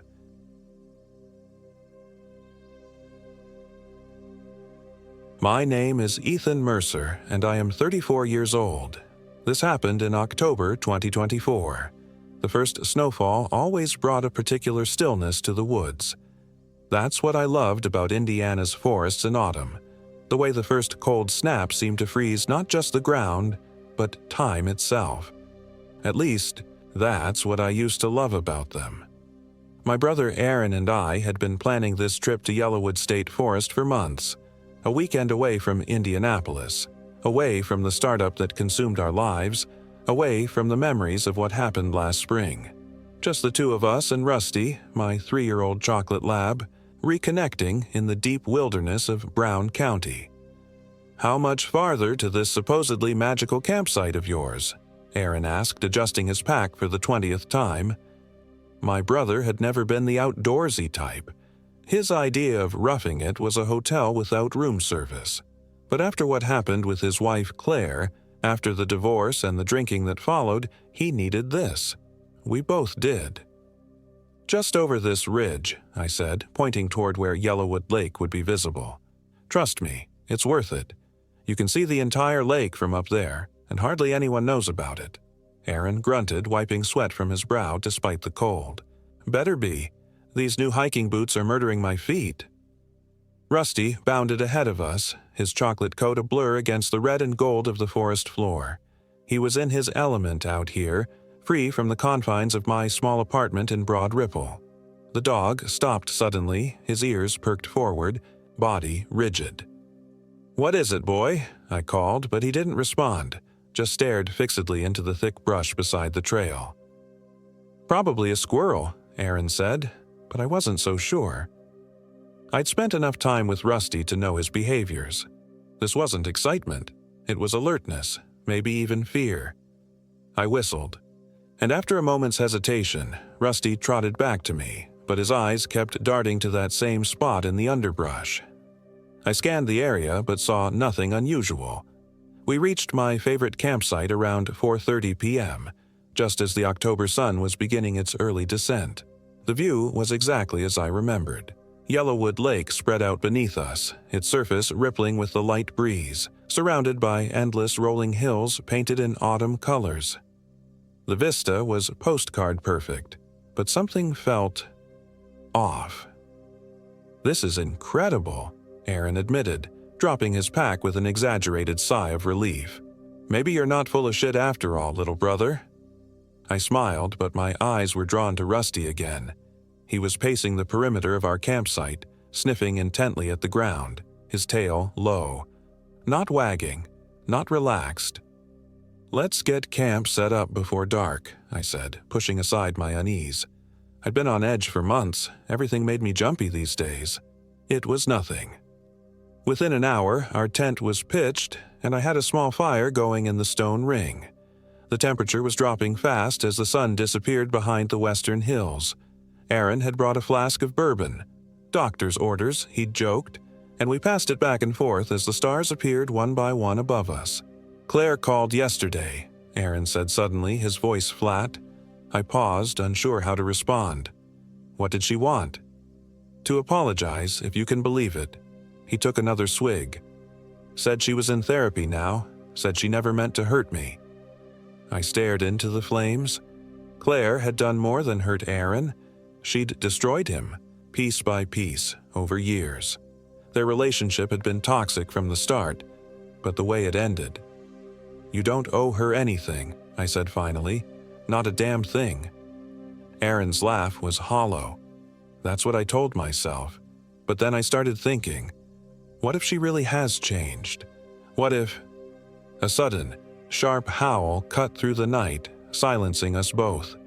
It wasn't close, but it wasn't far either. Not a coyote, something larger. Rusty was on his feet instantly, hackles raised, a low growl building in his throat. "Wolves," Aaron whispered, eyes wide. "I didn't think there were wolves in Indiana." "There aren't. Not officially," I said, standing slowly. "Probably coyotes. They can sound bigger than they are." But I knew coyote sounds. This was different, deeper, almost human, but not quite. "Rusty, come here," I commanded, and he reluctantly backed toward me, still growling. I put my hand on his collar, feeling the tension in his body. "Maybe we should have gone to a campground," Aaron muttered, "with, other people." "It's fine," I insisted, though I was starting to doubt my own words. "We're completely safe. The most dangerous thing out here is probably us." As if in direct contradiction, another howl rose from the darkness, closer this time, then another from a different direction, then a third. "That's not coyotes," Aaron said, standing now too. "That's not fucking coyotes, Ethan." "No," I agreed quietly. "It's not." We stood frozen as the howls continued, seeming to circle our campsite. Then, as suddenly as they'd started, they stopped. The silence that followed was somehow worse. Let's put out the fire," Aaron suggested, his voice tight with barely contained panic. "No," I said firmly. "We need the light, and fire keeps animals away." "Does it?" Aaron hissed. "Because it sure seems like it just advertised our location to whatever the hell is out there." I couldn't argue with his logic, but every instinct told me that darkness would be worse. Much worse. "Let's get in the tent," I suggested. "Take Rusty with us. We've got the bear spray if anything gets too close." Aaron looked like he wanted to argue, but then nodded jerkily. We quickly gathered our food and trash, no sense tempting fate by leaving it out, and retreated to the tent. Rusty followed reluctantly, still watching the darkness beyond the firelight. Inside the tent, we laid in silence for what felt like hours. The fire gradually died outside, its warm glow fading until only moonlight filtered through the thin fabric of our shelter. Rusty lay between us, alert but quiet, occasionally lifting his head at sounds I couldn't hear. "I'm sorry I dragged you out here," I whispered finally. Aaron shifted beside me. "Not your fault. It's just animals. We're fine." But we both knew it wasn't just animals. Animals don't coordinate like that. Animals don't deliberately surround and intimidate. Maybe we should... A twig snapped just outside our tent. Close, impossibly close. Rusty's growl vibrated through his entire body, but he made no move to bark or lunge. It was a fearful sound. Then came the breathing.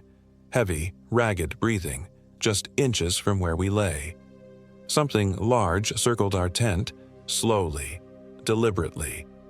I could hear its footfalls, too heavy for a coyote, too irregular for a deer. Aaron's hand found mine in the darkness, squeezing so tight it hurt. I hadn't held my brother's hand since we were children, since the night our father didn't come home, when I'd promised nothing bad would ever happen to us. The breathing stopped directly in front of our tent flap. I held my own breath, feeling lightheaded. Then a voice, deep, guttural, and distinctly inhuman, but unmistakably forming words. "We smell you." My heart seemed to stop. Aaron's grip on my hand tightened painfully. Rusty trembled but remained eerily silent. "We know what you did." My mind raced. What we did? What could it possibly mean? Then I remembered. Aaron, Claire, the accident. The secret we'd sworn never to speak of again. No, it couldn't know. Nothing could know. "Ethan," Aaron whispered so quietly I barely heard him. "My phone." "Get my phone." I fumbled in the darkness, finding his jacket, the pocket, the phone. The screen lit up, painfully bright in the darkness of the tent, and for a moment I feared whatever was outside would see the glow. But I needed to see, needed to know if we had any chance of calling for help. No signal. Of course not. We were miles from the nearest tower. Something sharp dragged along the outside of the tent from the top to the bottom, not quite tearing the fabric but threatening to. I bit back a scream. Remember, your face." The voice came from a different side of the tent now. There was more than one of them. "Flashlight," I mouthed to Aaron. He reached for his pack, slowly withdrawing the heavy metal flashlight we'd brought, a potential weapon at least. Another voice joined the first, higher pitched but no less inhuman. "Come. Out. Come. Out." And a third, raspy and wet. "Time. To. Pay." Rusty's growl deepened, and I put my hand on his collar, ready to hold him back if necessary. The dog was brave, but whatever was out there would tear him apart. "What do we do?" Aaron whispered. Before I could answer, the tent shook violently as something slammed into it from the side. Not enough to collapse it, but enough to show that whatever was out there was toying with us. "We wait for dawn," I breathed. Whatever they are, might be afraid of daylight. That's hours away.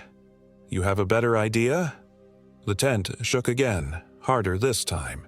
I heard fabric begin to tear. "Yeah," Aaron said, voice suddenly calm. "We run. We split up. I'll go east, back toward the trail. You go west, toward the lake. They can't chase us both." "No," I said firmly. "We stay together." "Ethan, listen to me." Aaron gripped my shoulder. "This is my fault. All of it. Claire, the accident. Everything. Let me do this. I'll draw them away." "What are you talking about? None of this is—" A deafening howl cut me off. So close it seemed to come from inside the tent itself. The walls bulged inward as multiple somethings pressed against it from all sides. "Now," Aaron hissed, and before I could stop him, he was unzipping the tent flap and hurling himself out into the darkness. Flashlight clutched like a club. "Aaron!" I screamed, lunging after him, but Rusty held me back, teeth gently but firmly closing around my wrist. The dog whined, tugging me toward the opposite side of the tent.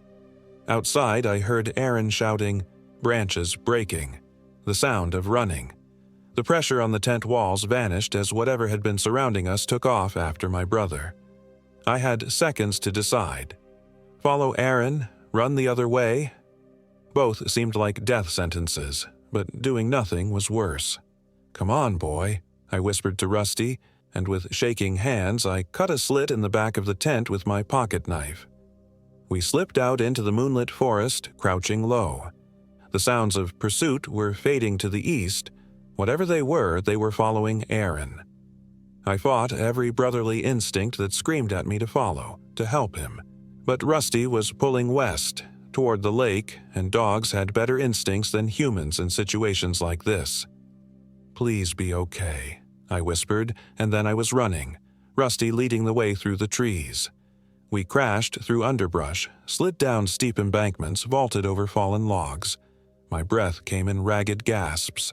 My legs burned, but terror kept me moving. Behind us, I heard howls again.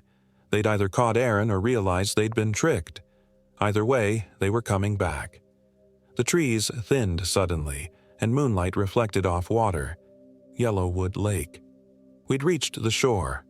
Rusty stopped, head swiveling as he sought a path forward. "This way," I gasped, turning to follow the shoreline. There was a ranger station on the north side of the lake, maybe 2 miles away. If we could reach it. A howl cut through the night, much closer than I'd expected. They were gaining on us quickly. "Run, Rusty," I urged, but the dog stood his ground. Facing back the way we'd come, hackles raised, a snarl building in his throat. "No, come on." I tugged at his collar, but he wouldn't budge. Then I saw them, emerging from between the trees. 3 tall figures walking upright but wrong somehow, joints bent at unnatural angles, movements jerky yet fluid simultaneously. In the moonlight, their skin gleamed wetly, hairless and pale. Their faces, I couldn't process their faces. My mind simply refused to register what I was seeing. Rusty barked, a sound of pure challenge placing himself between me and the creatures. "Good dog," one of them said in that same inhuman voice from outside our tent. It tilted its misshapen head. "Good. Loyal. Dog. What do you want?" I managed to say, my voice cracking. "Justice," another one hissed. "For what?" I backed away slowly. "You know," the third said, its lipless mouth somehow forming a smile. "Brother killed brother. Blood calls for blood." "I don't understand," I said, though a horrible realization was dawning on me. "I haven't killed anyone." "Not yet," the first creature took a step forward, "but time is fluid. Past, present, future, all one." My head spun. Nothing they said made sense, yet I felt the truth of it deep in my bones. "Where's Aaron?" I demanded. "What did you do to him?"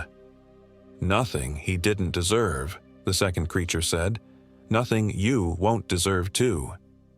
They advanced as one, spreading out to cut off my escape along the shore. Rusty's barking became frantic. I had nowhere to go except the lake. It was October. The water would be freezing, but it was my only chance. "Come on, Rusty," I shouted, turning to splash into the shallows. The cold hit me like a physical blow, stealing my breath, but I pushed forward, wading deeper. The dog hesitated at the water's edge. Rusty had never been a fan of swimming. "Please, boy," I called desperately. The creatures reached the shore but stopped at the water's edge. They paced back and forth, agitated. "Can't cross," one of them muttered. "Water. Sacred," another added. "Thank God for small mercies." I continued pushing through the water, now up to my chest, the cold numbing my extremities. "Rusty, come," I called again. With a whine, the dog finally plunged in, paddling awkwardly toward me. Behind him, the creatures grew more agitated, one of them wading ankle-deep before retreating with a pained screech. "Good boy," I encouraged as Rusty reached me. "Now we swim." I wasn't sure how far we could make it in the frigid water, but every yard was another yard away from those things. I began swimming parallel to the shore, toward where I thought the ranger station might be. Rusty paddled beside me, his breathing labored. The creatures followed along the shoreline, always keeping pace, never letting us out of their sight. Their howls echoed across the water, sending chills down my spine that had nothing to do with the cold. After what felt like an eternity but was probably only 15 minutes, my muscles were failing. The cold had seeped into my bones, and even terrified determination couldn't keep me swimming much longer. Rusty was struggling too, his movements becoming uncoordinated. We had to get out of the water soon, or hypothermia would kill us as surely as those creatures would. Ahead, the shoreline curved around a small peninsula. If we could reach the other side, maybe we'd be momentarily out of sight. Maybe we could find somewhere to hide. "Just a little farther," I gasped to Rusty, though I wasn't sure if I was encouraging him or myself. We rounded the peninsula, and for a precious few moments we were out of the creature's sight. I immediately angled toward shore, my legs barely responding to commands. We reached the shallows and I staggered onto land, falling to my knees in exhaustion. Rusty collapsed beside me, shivering violently. "Good boy," I whispered, running my trembling hands through his wet fur. "Best boy." But we couldn't rest. I forced myself to my feet, scanning our surroundings. The shoreline here was rockier, with large boulders scattered about. Behind them, the forest began again, dark and impenetrable. Howls rose from around the peninsula. They were coming. I had to decide quickly. "This way," I murmured to Rusty, leading him toward the largest boulder. Behind it was a narrow crevice, not quite a cave, but a space where the boulder had split from the larger rock face it leaned against. It might be enough to hide us, at least temporarily. We squeezed into the space just as the first creature rounded the peninsula. From our hiding spot, I could see it more clearly than I wanted to. Its limbs were too long, joints too numerous. Its head was elongated, eyes set too far apart, mouth stretching from ear to non-existent ear. It moved with a predator's grace despite its wrongness. The other two joined it, and they began searching the area, sniffing the air like hunting dogs. They knew we had come ashore here. Rusty trembled against me, whether from cold or fear I couldn't tell. I placed my hand gently on his muzzle, silently begging him to stay quiet. The creatures split up, methodically checking behind each boulder. It was only a matter of time before they found our hiding spot. My mind raced. I had no weapons except my pocket knife. No way to call for help. No, my backpack. In my terror and flight, I'd completely forgotten I was still wearing it. With shaking hands, I carefully slipped it off my shoulders and opened it as quietly as possible. Maybe there was something useful inside. Extra clothes, water bottle, first aid kit, lighter, bear spray.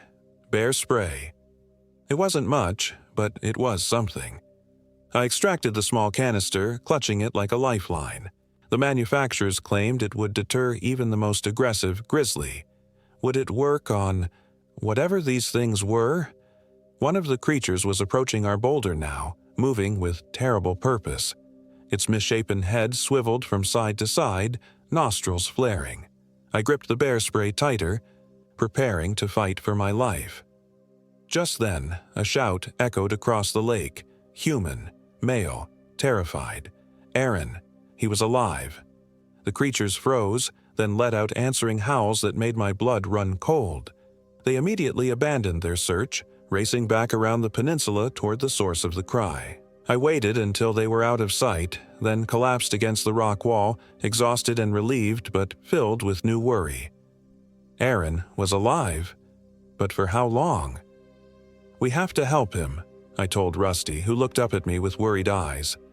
"But we need to be smart about it." I dug deeper in my pack, looking for anything else useful. The lighter gave me an idea. These creatures, whatever they were, seemed to follow some rules. They couldn't cross water, for instance. Many supernatural things in legends feared fire. I quickly changed into my spare clothes, leaving the wet ones in a heap. Then I tore strips from my spare t-shirt, wrapping them around sticks I gathered from the ground. Makeshift torches. Not ideal, but better than nothing. "Come on," I said to Rusty once I'd prepared 3 crude torches. "Let's go save my idiot brother." We moved carefully along the shoreline, keeping the lake to our right. I had no idea where Aaron was, but following the creatures seemed our best bet.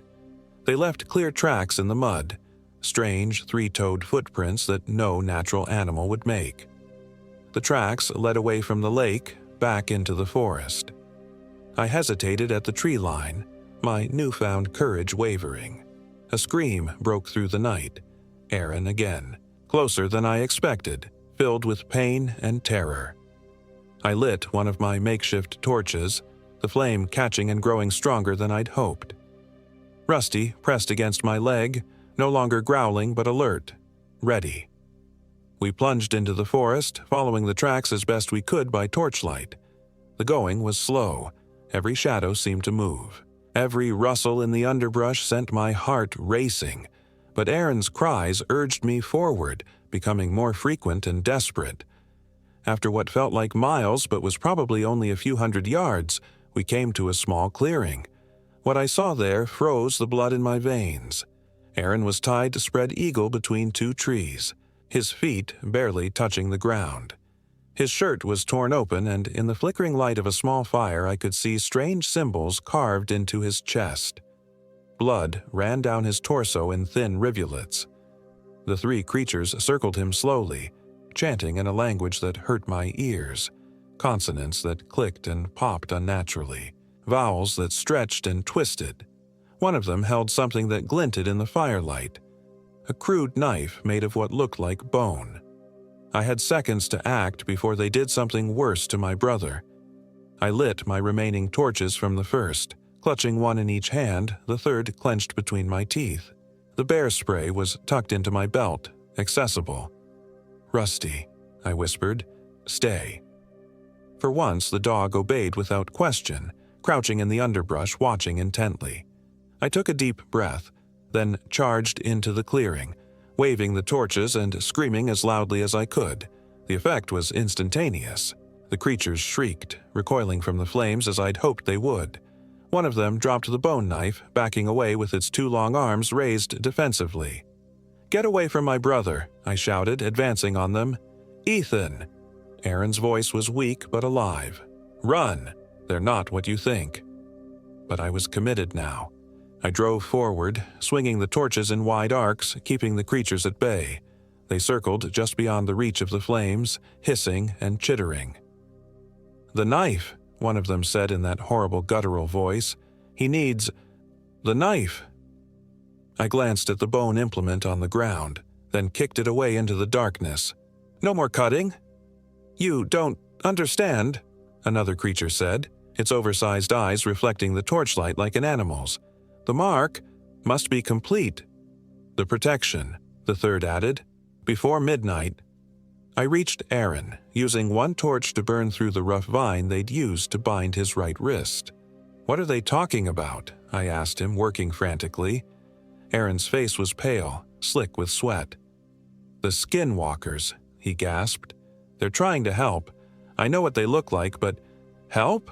I cut through the vine on his left wrist and he slumped forward into my arms. "They were hunting us. They carved symbols into your chest." "Protection symbols," Aaron wheezed. "Look." I glanced down at the cuts on his chest. Now that I was closer, I could see they weren't random. They formed a pattern, intricate and deliberate. "There's something out here," Aaron continued, his voice barely audible. "Something worse than them. Something that's been following me since Claire." I froze. "What are you talking about?" "Claire didn't leave me." Aaron's eyes were wide, feverish. "She didn't file for divorce. She's gone, Ethan. She disappeared after I told her what I did. What we did." My blood ran cold. "You told her? About the accident? About Jason?" "Jason McCormick, my best friend in college. The drunk driver who hit us one night on I-465.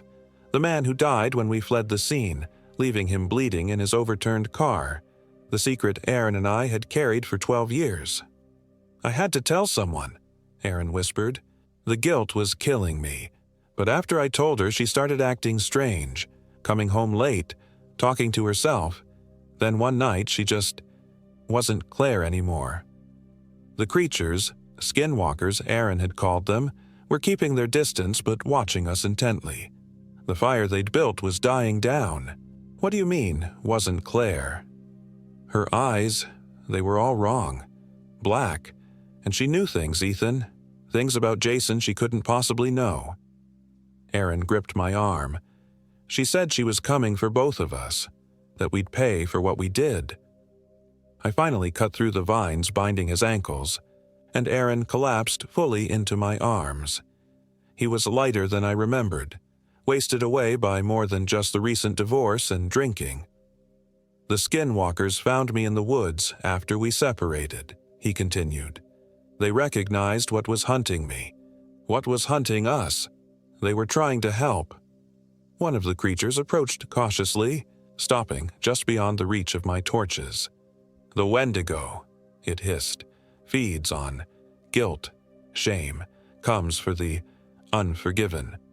Claire is dead," another added, "body taken, spirit consumed, now wears her, like a skin. Hunted your brother, for months," the third said. "Now found you both, together." "So you were trying to protect us?" I asked, still skeptical despite the growing dread in my stomach. "The marks." The first creature gestured to Aaron's chest. "Hide you.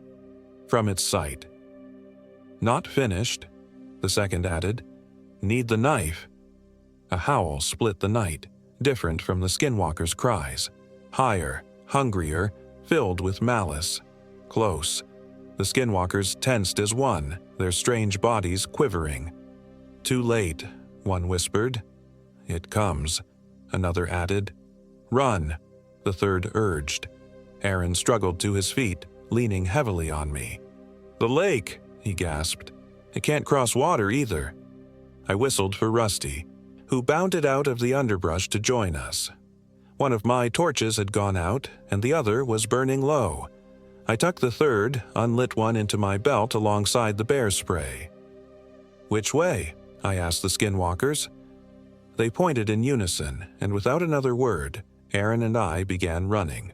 Or in his case, stumbling, in that direction, Rusty at our heels. Behind us, the skinwalkers let out challenging howls. They were going to try to hold the Wendigo off, give us time to escape. Despite everything, I felt a surge of gratitude toward the strange creatures. We crashed through the forest, Aaron growing heavier against me with each step. The remaining torch sputtered dangerously low. "Just a little farther," I encouraged, though I had no idea if that was true. Another howl rose behind us, closer than it should have been. The skinwalkers' delaying tactic hadn't worked for long. "Ethan," Aaron gasped, "if we don't make it—" "Save your breath," I cut him off. "We're making it." The trees began to thin, and I caught glimpses of moonlight on water ahead. The lake. We were almost there.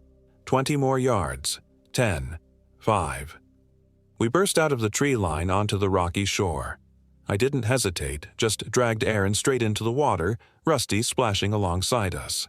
Behind us, something emerged from the forest. In the moonlight, I finally saw what had been hunting us. It wore Claire's face, or something almost like her face, stretched too thin over a skull that was the wrong shape. Its body was emaciated, yet somehow powerful. Limbs too long, fingers ending in curved claws. Antlers, actual antlers, rose from its head, silhouetted against the night sky. It stopped at the water's edge, just as the skinwalkers had. But unlike them, it didn't pace in frustration. It smiled, Claire's smile, but wrong. Too wide, teeth too sharp. "Aaron," it called in a voice that was almost Claire's. "Don't you miss me, honey? Don't you want to come home?" Aaron shuddered against me, his face a mask of horror and grief. "It's not her," I told him firmly. "Claire's gone." "I know," he whispered. "I've known for months."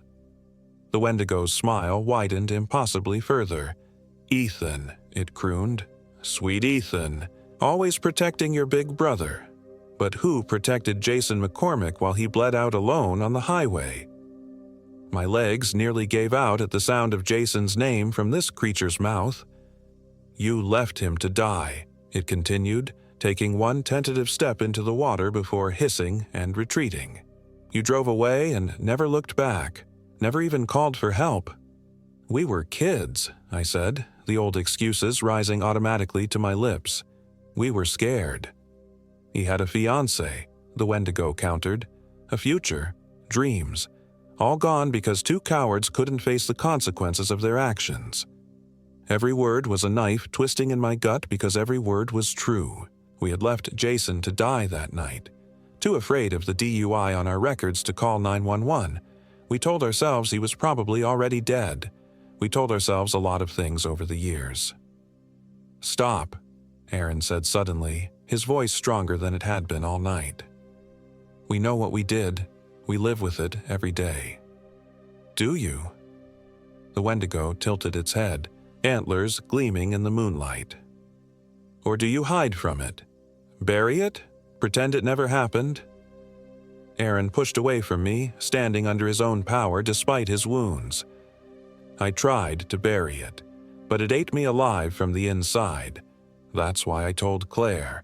That's why I'm telling Ethan now. I was driving that night. Not both of us. Just me." I stared at my brother in shock. "What are you talking about? I was driving. You were too drunk." Aaron shook his head sadly. "I let you believe that.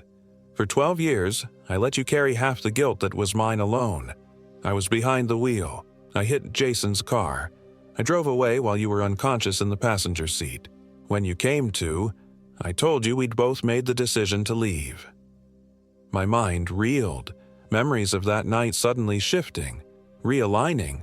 The gaps in my recollection that I'd attributed to adrenaline and shock, they were unconsciousness. Aaron was telling the truth. "Why?" I managed to ask. "Because you're my little brother," Aaron said simply. "I was supposed to protect you." The Wendigo let out a sound somewhere between a laugh and a scream. How touching.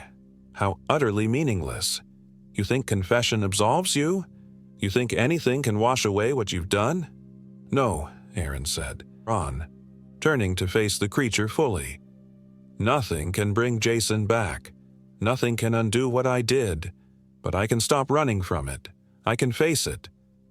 He took a step toward shore. "Aaron, don't." I grabbed for him, but he shook me off. "Stay in the water, Ethan," he commanded. "Keep Rusty with you. I have to do this." "Do what? Get yourself killed?" Aaron gave me a sad smile. "The skinwalkers told me what the Wendigo really is. It's not just Claire's body. It's guilt and shame made flesh. It feeds on the unforgiven, on people like me who can't forgive themselves." He rolled his shoulders back, wincing as the movement pulled at the cuts on his chest. "So I'm going to forgive myself." "That's not how it works," I argued desperately. "You can't just decide." "I can," Aaron interrupted. "And I do. I forgive myself, Ethan. Not for what I did. That was unforgivable. But for who I was. For the scared kid who made the worst mistake of his life and spent the next 12 years drowning in guilt instead of trying to make amends." The Wendigo shrieked, an otherworldly sound that set my teeth on edge. It seemed agitated by Aaron's words.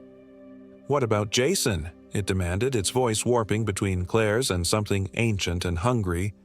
"What about his family, his fiancée, their forgiveness?" "I'll spend the rest of my life earning it," Aaron said steadily. "I'll turn myself in when we get back. I'll tell them everything. I'll accept whatever punishment comes. But I'm done letting guilt consume me." He looked back at me. "And I'm done letting my little brother carry my burden." The Wendigo shrieked again, louder this time, thrashing at the water's edge. Its form seemed less solid somehow, flickering like a candle in the wind. Aaron waded back toward me, his eyes clear for the first time in years. "The skinwalkers were right," he said. "It feeds on guilt, on shame, on the darkness we carry inside us.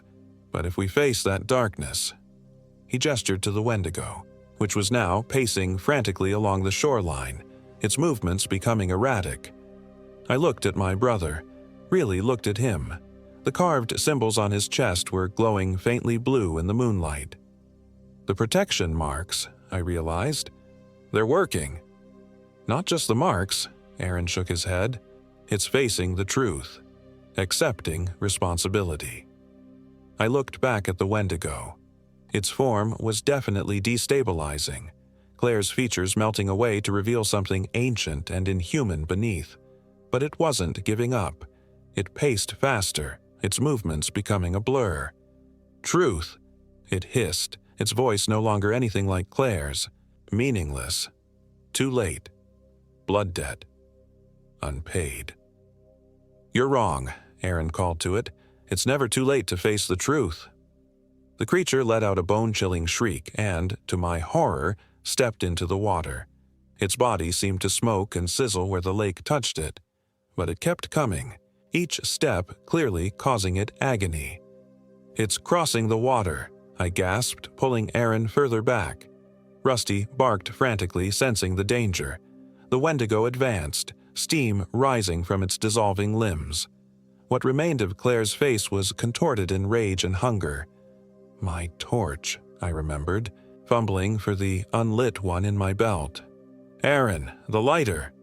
Aaron produced the small plastic lighter from his pocket, his hand surprisingly steady as he ignited the makeshift torch. The flame caught, blazing to life between us. The Wendigo hesitated, now waist-deep in the water, its lower half disintegrating but still advancing. "It's weakened," Aaron said. "Now's our chance." I raised the torch higher, and to my surprise, the symbols carved into Aaron's chest blazed brighter in response, as if feeding off the flame's energy. "Together," I said, and Aaron nodded. We moved forward as one, the torch held between us, Rusty swimming at our side. The Wendigo shrieked again, but there was a note of fear in it now. "We see you," Aaron called to it. "We know what you are. You have no power over us anymore." "Lies!" The creature spat, but its advance had stopped. It was chest deep now, its body continuing to dissolve in the water. "No more lies," I agreed. "No more running. No more hiding." We closed the distance, and I thrust the torch toward the creature. It recoiled, trying to retreat, but seemed unable to move as quickly through the water as it had on land. "For 12 years," Aaron said, his voice growing stronger, "I let fear and shame rule me. Rule. I let guilt consume me until there was nothing left. Until it created you." He gestured at the Wendigo with his free hand. "But I'm done with that now. I'm going to make amends. Real amends. Not just wallow in self-hatred." The Wendigo's form flickered violently, like a television losing reception. For a moment, I thought I saw Claire's face, her real face, not the twisted mockery looking out at us. Her eyes were sad but clear.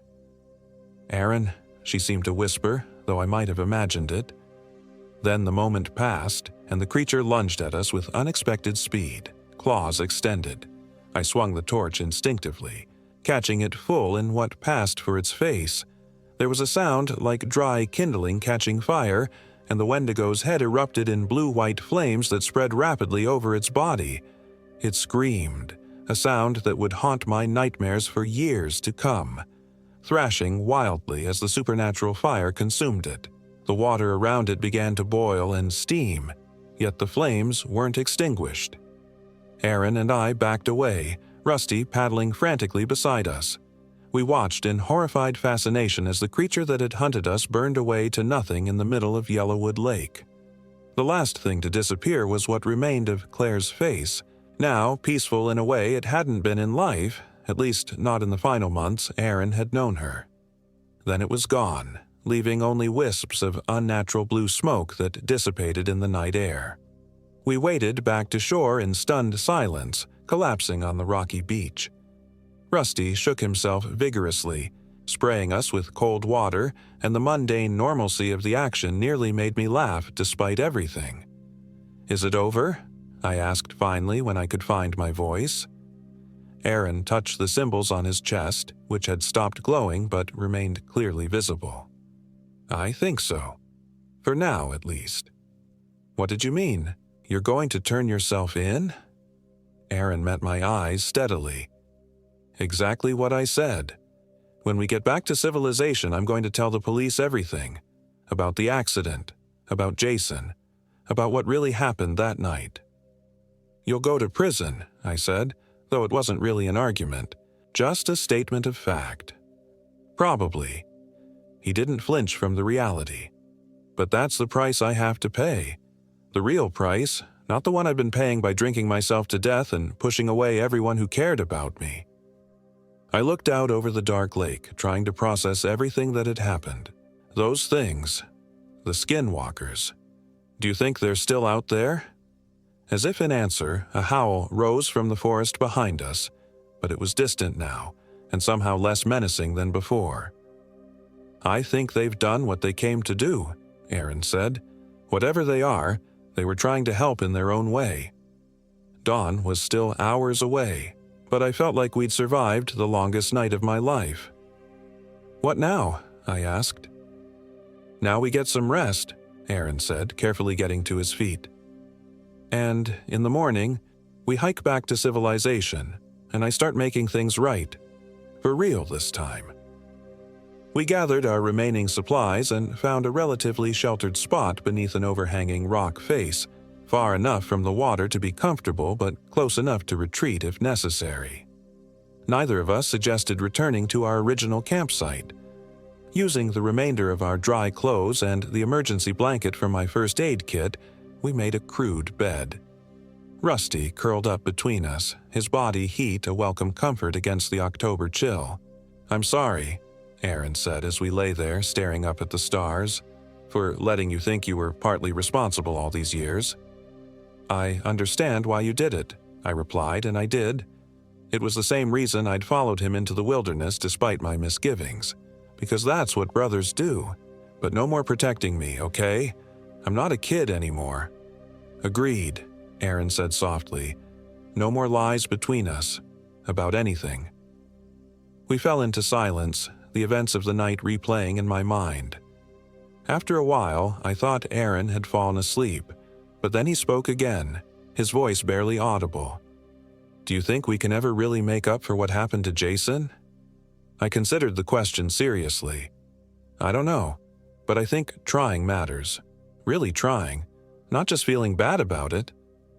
"Yeah," Aaron sighed. "That's what I think too." We did sleep eventually, Rusty's occasional twitches and grunts as he chased dream rabbits keeping us anchored to the normal world. When morning came, the horrors of the night seemed almost like a shared nightmare, except for the symbols still carved into Aaron's chest, now scabbed over and beginning to heal, and the haunted look that hadn't quite left his eyes. We hiked out of Yellowwood State Forest in silence, each lost in our own thoughts. Occasionally, Rusty would stop and look back, ears perked, but whatever he sensed, it wasn't following us. As we approached the parking lot where we'd left my car, Aaron paused, laying a hand on my arm. "Whatever happens next," he said, "I want you to know I'm glad we came out here, as crazy as that sounds." I nodded, understanding completely. Me too. And I was. Despite the terror, despite the revelations, despite the uncertainty of what awaited us when we returned to Indianapolis, I felt lighter somehow, as if something that had been shadowing both of us for 12 long years had finally lifted. The guilt wasn't gone. I didn't think it ever would be completely, but it no longer felt like a living thing, hunting us through the dark places in our minds.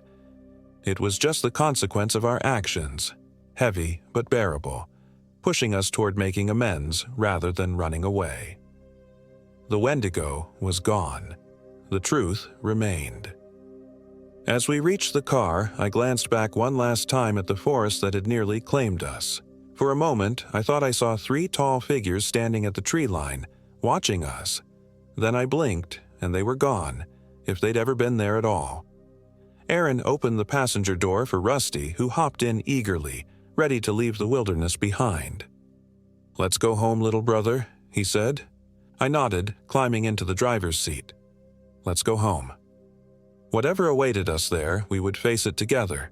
No more running, no more hiding, no more feeding the Wendigo.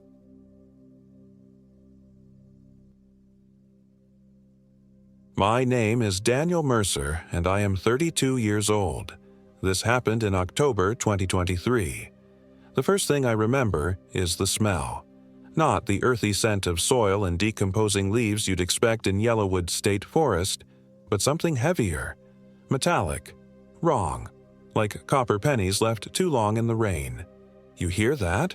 Miles whispered, his breath forming little clouds in the autumn air. I stopped walking, my boots crunching on fallen leaves. The Indiana wilderness stretched around us, painted in fiery oranges and crimsons by the setting sun. We'd been hiking the Tecumseh Trail for 3 days, having started from the northern trailhead near Martinsville. The plan was a week-long trek through some of Brown County's most remote terrain. "Hear what?" I asked, straining my ears. But Miles was already moving again, pushing ahead through the underbrush. That was Miles Bennett for you, always rushing forward, never waiting, even on our annual hiking trip. "Nothing," he called back. "Thought I heard something. Probably just a deer." I adjusted the straps of my backpack and followed. We'd been friends since college, 12 years of friendship built on our shared love of the outdoors. This yearly escape from our lives in Indianapolis had become sacred tradition. No wives, no kids, no jobs, just us and the wilderness. The thing about friendship is that it changes over time, evolves like the forest around us. What started as the reckless adventures of two 20-year-olds had matured into something different. something strained. "We should set up camp soon," I suggested, eyeing the darkening sky. "There's a clearing marked on the map about half a mile ahead." Miles didn't answer. He'd been like this all day, distant, preoccupied. Earlier, I'd caught him staring at his phone, frowning at the "no service" message before shoving it back into his pocket. "Everything okay?" I asked, not for the first time that day. "Fine," he snapped. Then, more softly, "Just tired. Let's find that clearing." The trail narrowed as we pushed deeper into the forest. Tree limbs reached across the path like skeletal fingers, scraping against our jackets. The wind had picked up, sending leaves spiraling around us. When we finally reached the clearing, something felt off. It was perfectly circular, too perfect to be natural, with a ring of massive oak trees surrounding a patch of bare earth. No undergrowth, no saplings, just empty space. "Weird spot," I muttered. Miles shrugged. "It'll do." He dropped his pack and began unloading his tent. We worked in silence, setting up camp as twilight descended. The temperature dropped rapidly, as it often does in Indiana's forests during late autumn.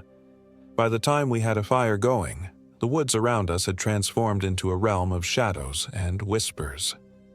"So," I said, passing Miles a flask of whiskey, "you going to tell me what's been eating at you all day?" He took a long pull, his face illuminated by the dancing flames. "Sarah's pregnant," he said finally. I blinked, processing this. "Wow, that's... Congratulations, man. That's huge." He laughed bitterly. "Yeah, huge. You don't seem happy about it." Miles stared into the fire. "I don't know what I am. Scared, maybe." He passed the flask back. "We weren't planning on kids yet.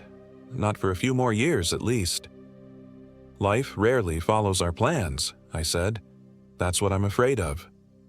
We fell silent again, listening to the crackling fire and the subtle sounds of the forest at night. Somewhere in the distance, an owl hooted. "There's more," Miles said eventually. "Sarah thinks we should move. Her parents are in Michigan and she wants to be closer to them for the baby." "Oh." The word felt inadequate. Miles was my last close friend still in Indianapolis. Everyone else had scattered over the years, pulled away by careers and relationships. I understand. Do you?" His eyes, when they met mine, were clouded with something I couldn't identify. "Because I don't. Everything's changing too fast, Daniel. Our lives, this friendship, everything." Before I could respond, a scream tore through the night, high-pitched, unearthly, somewhere between a woman's cry and an animal's shriek. We both jumped to our feet. "What the hell was that?" Miles whispered. "Fox, maybe," I said, but I knew it wasn't. I'd spent enough time in these woods to recognize the sounds of its inhabitants. This was something else. "It came from over there." Miles pointed into the darkness beyond our camp. "Probably just some animal," I said, but even as the words left my mouth, the scream came again. Closer this time. Miles grabbed his flashlight. "I'm going to check it out." "Are you insane? It's pitch black out there." "It could be someone in trouble," he insisted, already stepping toward the tree line. "Miles, wait!" But he was gone, swallowed by the darkness, the beam of his flashlight bobbing away through the trees. I swore under my breath and grabbed my own light. "Miles!" I called, following after him. "Miles, stop!" The forest at night was a different world, disorienting, alive with movement and shadow. The beam of my flashlight seemed to penetrate only a few feet ahead, revealing twisted tree trunks and clutching branches. The ground was uneven, thick with fallen leaves that concealed dips and roots. "Miles!" I called again, my voice swallowed by the darkness. No response. The rational part of my brain knew I should stay at camp, that wandering through unknown woods at night was a recipe for disaster. But I couldn't leave Miles out here alone. I pushed forward, sweeping my light from side to side. The trees seemed to close in around me, creating a claustrophobic tunnel that led deeper into the heart of the forest. That's when I heard it, A soft, rhythmic sound, like someone weeping. I froze, straining my ears. The sound came again, a gentle sobbing that seemed to drift on the wind. "Hello," I called. "Is someone there?" The weeping stopped abruptly. Silence pressed against my eardrums. Then, a whisper, so close it could have been in my ear. "Daniel." I spun around, heart hammering in my chest, but saw nothing except trees and shadows. "Who's there?" My voice cracked. "Miles, is that you?" No answer. I took a step backward, then another. My foot caught on something, a root, a stone, and I fell, hard. My flashlight went flying, its beam spinning wildly before going out as it hit the ground. Darkness engulfed me. Panic surged through my veins as I scrambled to my feet, feeling blindly for the flashlight. My hands met only dirt and leaves. "Miles!" I shouted, my voice edged with fear. "Miles, where are you?" The forest responded with silence. Then that weeping again. Closer now, moving around me in a slow circle. I fumbled for my phone, hands shaking as I activated its light. The weak glow illuminated a small circle around me, barely enough to see my own feet. Something moved at the edge of the light, a flicker of white, there and gone in an instant. "Who's there?" I demanded, trying to keep my voice steady. The weeping changed, transforming into something like laughter, high and childlike but wrong somehow. Hollow. My phone's light flickered, then died. Total darkness. I stood paralyzed, listening to the laughter circle me, unable to tell which direction to run. Survival instinct screamed at me to move, to flee, but I had no idea which way led back to camp. Then, mercifully, a light appeared in the distance, a flashlight beam cutting through the trees. "Miles!" I shouted, relief flooding through me. I stumbled toward the light, tripping over unseen obstacles, branches clawing at my face and clothes. The laughter followed, always just behind me. The light grew brighter as I approached, and I could make out a figure standing still among the trees. "Miles!" I gasped, slowing as I neared. "Thank God! Did you hear that? There's something—" The words died in my throat as the figure turned. It wasn't Miles. It was a woman. Pale, impossibly pale, with long dark hair that hung in tangled ropes around her gaunt face. She wore what might once have been a white dress, now stained and tattered. Her feet were bare and caked with dirt, but it was her eyes that froze the blood in my veins, black, pupilless voids that seemed to swallow the light from her flashlight. "Daniel," she whispered, her voice the same that had called my name moments before. "You shouldn't be here." I stumbled backward. "Who are you? How do you know my name?" She tilted her head, an unnaturally fluid movement. "Everyone knows your name in Yellowwood. We've been waiting for you." My back hit a tree, rough bark pressing through my jacket. "Where's my friend?" I demanded. "What have you done with Miles?" The woman's face split into a grin that was too wide, revealing teeth that gleamed unnaturally in the flashlight's beam. "Your friend is making new friends." A twig snapped somewhere to my right. I glanced over, a mistake, and when I looked back, the woman was gone. Her flashlight lay on the ground, still illuminating the empty space where she had stood. I lunged for it, hands closing around the cold metal. With light restored, I spun in a circle, searching for any sign of the pale woman. Nothing. "Miles!" I shouted again, desperation making my voice crack. "Miles, answer me!" Only the wind responded, rustling through the canopy overhead. I had to get back to camp.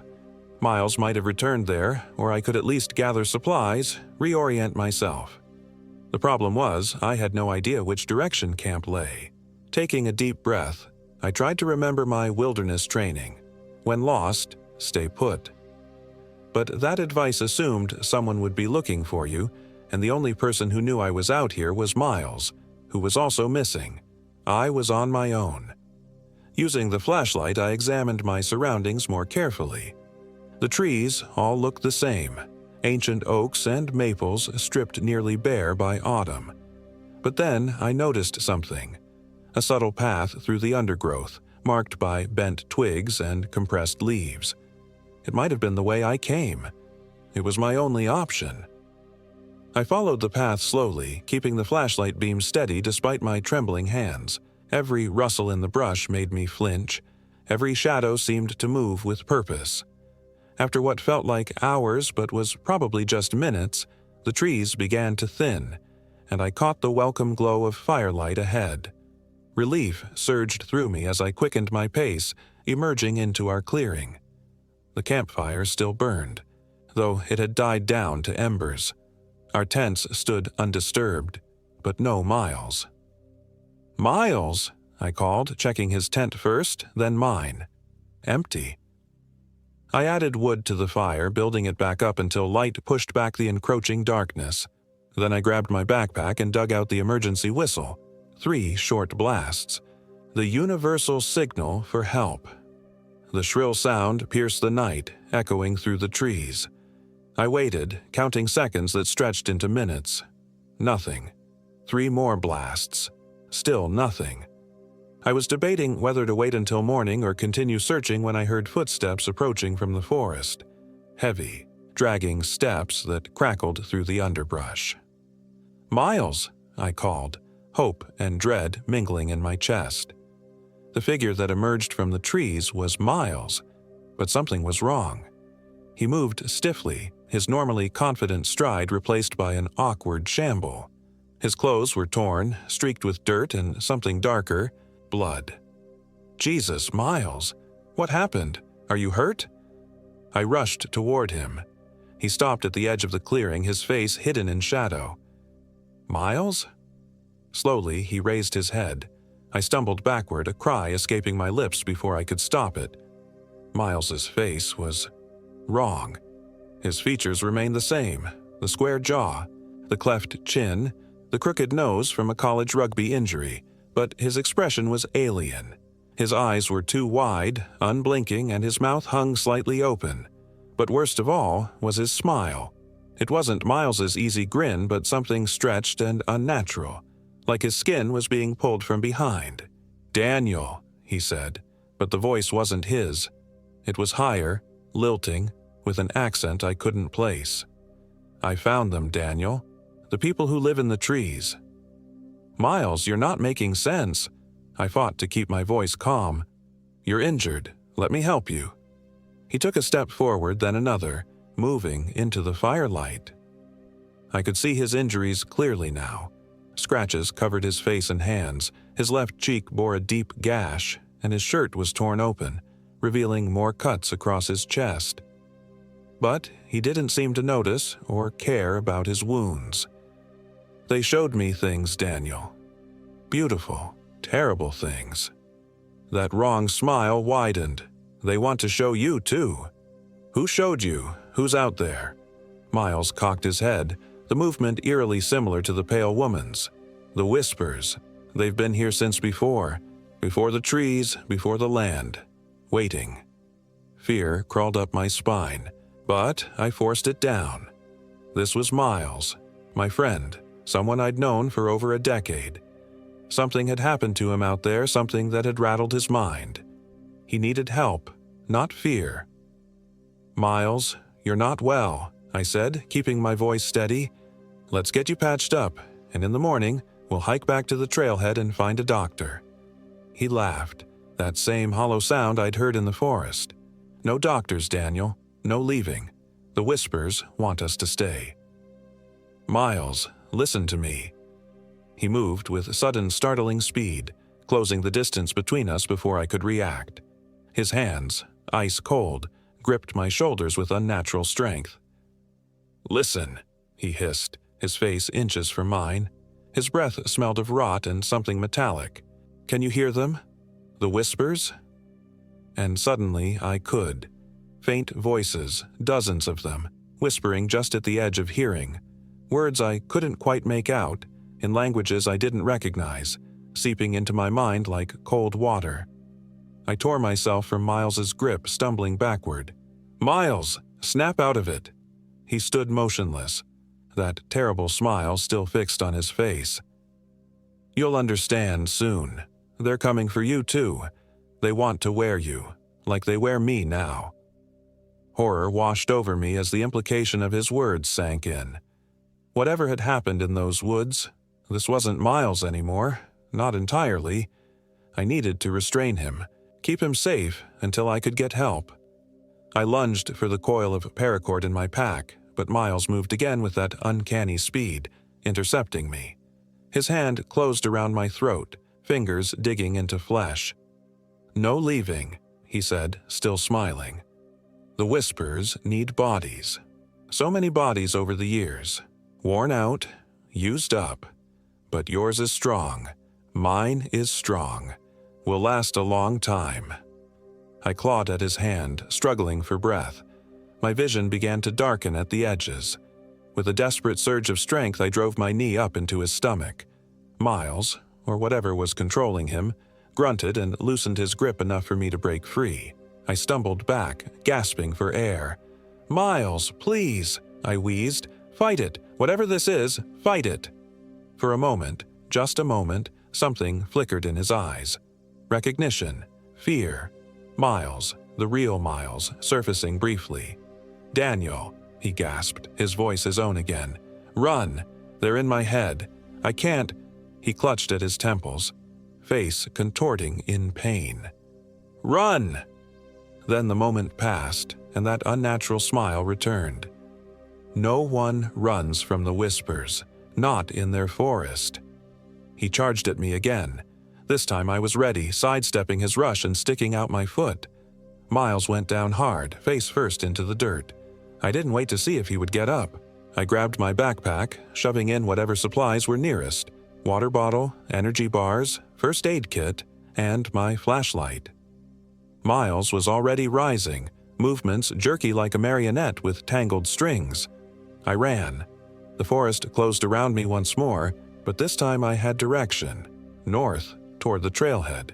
We'd hiked south for 3 days, so I knew it would be a long journey back, especially in the dark, but I had no choice. Behind me, I heard Miles crashing through the undergrowth in pursuit, and that horrible laughter, his voice, but not his laugh, echoing through the trees. I ran until my lungs burned and my legs trembled, then slowed to a fast walk, constantly checking over my shoulder. The sounds of pursuit had faded, but I couldn't be sure if Miles had given up or was simply being stealthier now. Hours passed.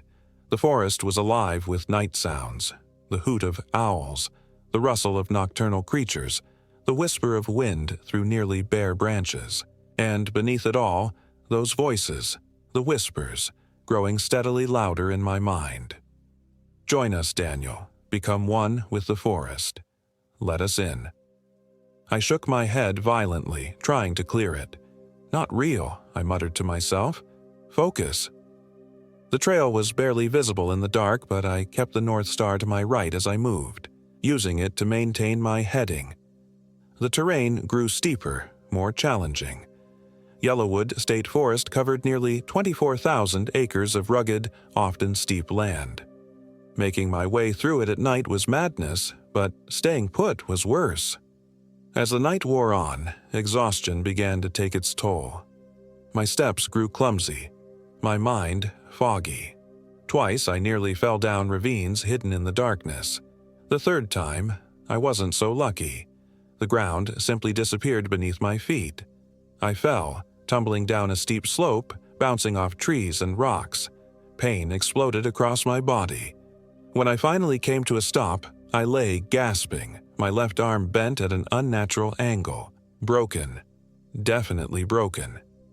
Gritting my teeth against the pain, I fumbled for my backpack, which had somehow stayed with me during the fall. The first aid kit contained a collapsible splint, and I set about the agonizing task of immobilizing my broken arm. By the time I finished, sweat drenched my clothes despite the cold night air. I couldn't continue like this. Injured, exhausted, disoriented, I needed to find shelter, rest until daylight. Using my flashlight, I surveyed my surroundings. I had fallen into a small gully carved by a stream that was now just a trickle in the autumn dryness. The banks rose steeply on both sides, but ahead, the beam of my light caught what looked like a dark opening in the rock face, a small cave or overhang. It wasn't ideal, but it would provide shelter from the elements and possible concealment from whatever was hunting me. I dragged myself toward it, each movement sending shards of pain through my broken arm. As I got closer, I could see it was indeed a shallow cave, perhaps 15 feet deep. The entrance was partially hidden by fallen rocks and overgrown brush, which explained why it wasn't marked on any hiking maps. Using my good arm, I pushed aside enough brush to squeeze through the narrow opening. The interior was surprisingly dry, the floor covered with sand and small stones. My flashlight revealed no signs of animal habitation, no tracks, no droppings, no nests. I collapsed against the back wall, finally allowing myself to feel the full extent of my injuries. Besides the broken arm, I had numerous cuts and bruises, and my right ankle throbbed painfully when I put weight on it. I dug through my backpack for water and painkillers, downing 4 ibuprofen tablets. It wouldn't do much for a broken bone, but it might take the edge off. As I sat in the darkness, conserving my flashlight's battery, I tried to make sense of what had happened. The pale woman in the woods. Miles's transformation. The voices, the whispers, that seemed to be growing louder in my head even now.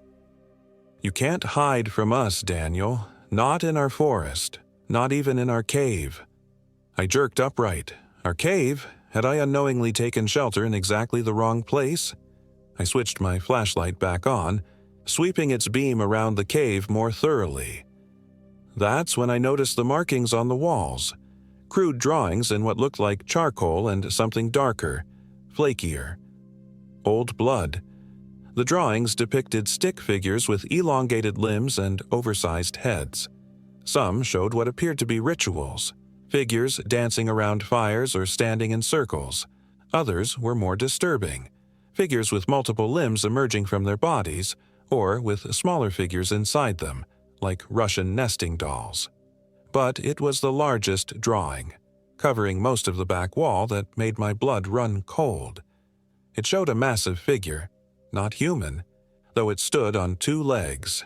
Its body was emaciated, ribcage clearly visible, but its head was enormous, split by a mouth that ran the entire width. From this mouth emerged tendrils that connected to the heads of smaller human figures surrounding it. The whispers. It had to be. Below the drawing was a word, carved deeply into the rock. Whisper's Mouth. A name? A place? I had no time to contemplate it further. From outside the cave came the sound of movement, branches breaking, stones shifting. I killed my flashlight immediately, pressing myself against the wall beside the entrance out of sight from outside. Footsteps approached, slow and deliberate. Not the clumsy crashing of someone moving randomly through the woods, but the measured pace of a hunter tracking prey. "Daniel," sang Miles' voice, no longer even attempting to sound like himself. "I can smell your blood, Daniel. The whispers led me right to you." I held my breath, willing my pounding heart to quiet. The footsteps stopped just outside the cave entrance. I could hear breathing, wet and ragged. "This place," Miles's voice continued, "is sacred to them, the throat of Whisper's Mouth, where they first came through long ago." A hand, pale in the moonlight filtering through the brush, pushed aside the foliage covering the entrance. "They're so happy you came here, Daniel. It makes everything easier." In that moment, I made a decision. I wasn't going to die cowering in a cave. If whatever had taken Miles wanted me, it would have to fight for me. I gripped my flashlight in my good hand, heavy, metal, a decent makeshift weapon, and prepared to strike. Miles's face appeared in the entrance, that unnatural smile stretching his features. "There, you." I swung with all my strength, connecting solidly with his temple. Miles went down, sprawling half in and half out of the cave entrance. I scrambled over him, stumbling out into the night. Behind me, Miles groaned, already beginning to stir. I ran, ignoring the pain that lanced through my body with every step. The forest was lighter now, dawn approaching, which made navigation easier but also made me more visible. I had no plan beyond putting distance between myself and Miles, or whatever was wearing Miles like a costume. North, always north, toward the trailhead and civilization. As the sky lightened from black to deep blue, I could make out more of my surroundings. I was in a part of the forest I didn't recognize, which meant I had likely strayed from the trail during my night flight. The ground began to slope upward, becoming rockier. I was climbing one of the many ridges that characterized this part of Indiana. If I could reach the top, I might be able to orient myself, maybe even spot landmarks. My progress was agonizingly slow with my injuries. Every step sent jolts of pain through my broken arm despite the splint. My ankle had swollen to twice its normal size, barely supporting my weight. When I finally crested the ridge, the sun was peeking over the horizon, painting the forest canopy gold and crimson. In the clear morning light, I could see for miles. The endless carpet of trees spread in all directions, broken occasionally by rocky outcroppings. And there, to the northwest, I could just make out a clearing that had to be the Yellowwood Lake. If I could reach it, I'd find the ranger station and help. New determination surged through me. I had a destination now, a concrete goal. That's when I heard it, that unearthly scream that had started this nightmare, coming from directly behind me. I whirled around. Miles stood at the edge of the trees, 30 feet away. In the morning light, I could see the full extent of his transformation. His skin had taken on the same pallor as the woman in the woods, his eyes now those same black voids. The cuts on his face and body no longer bled but gaped like hungry mouths, and he wasn't alone. Flanking him were 3 figures that emerged slowly from the forest shadows. On his left stood the pale woman I'd encountered.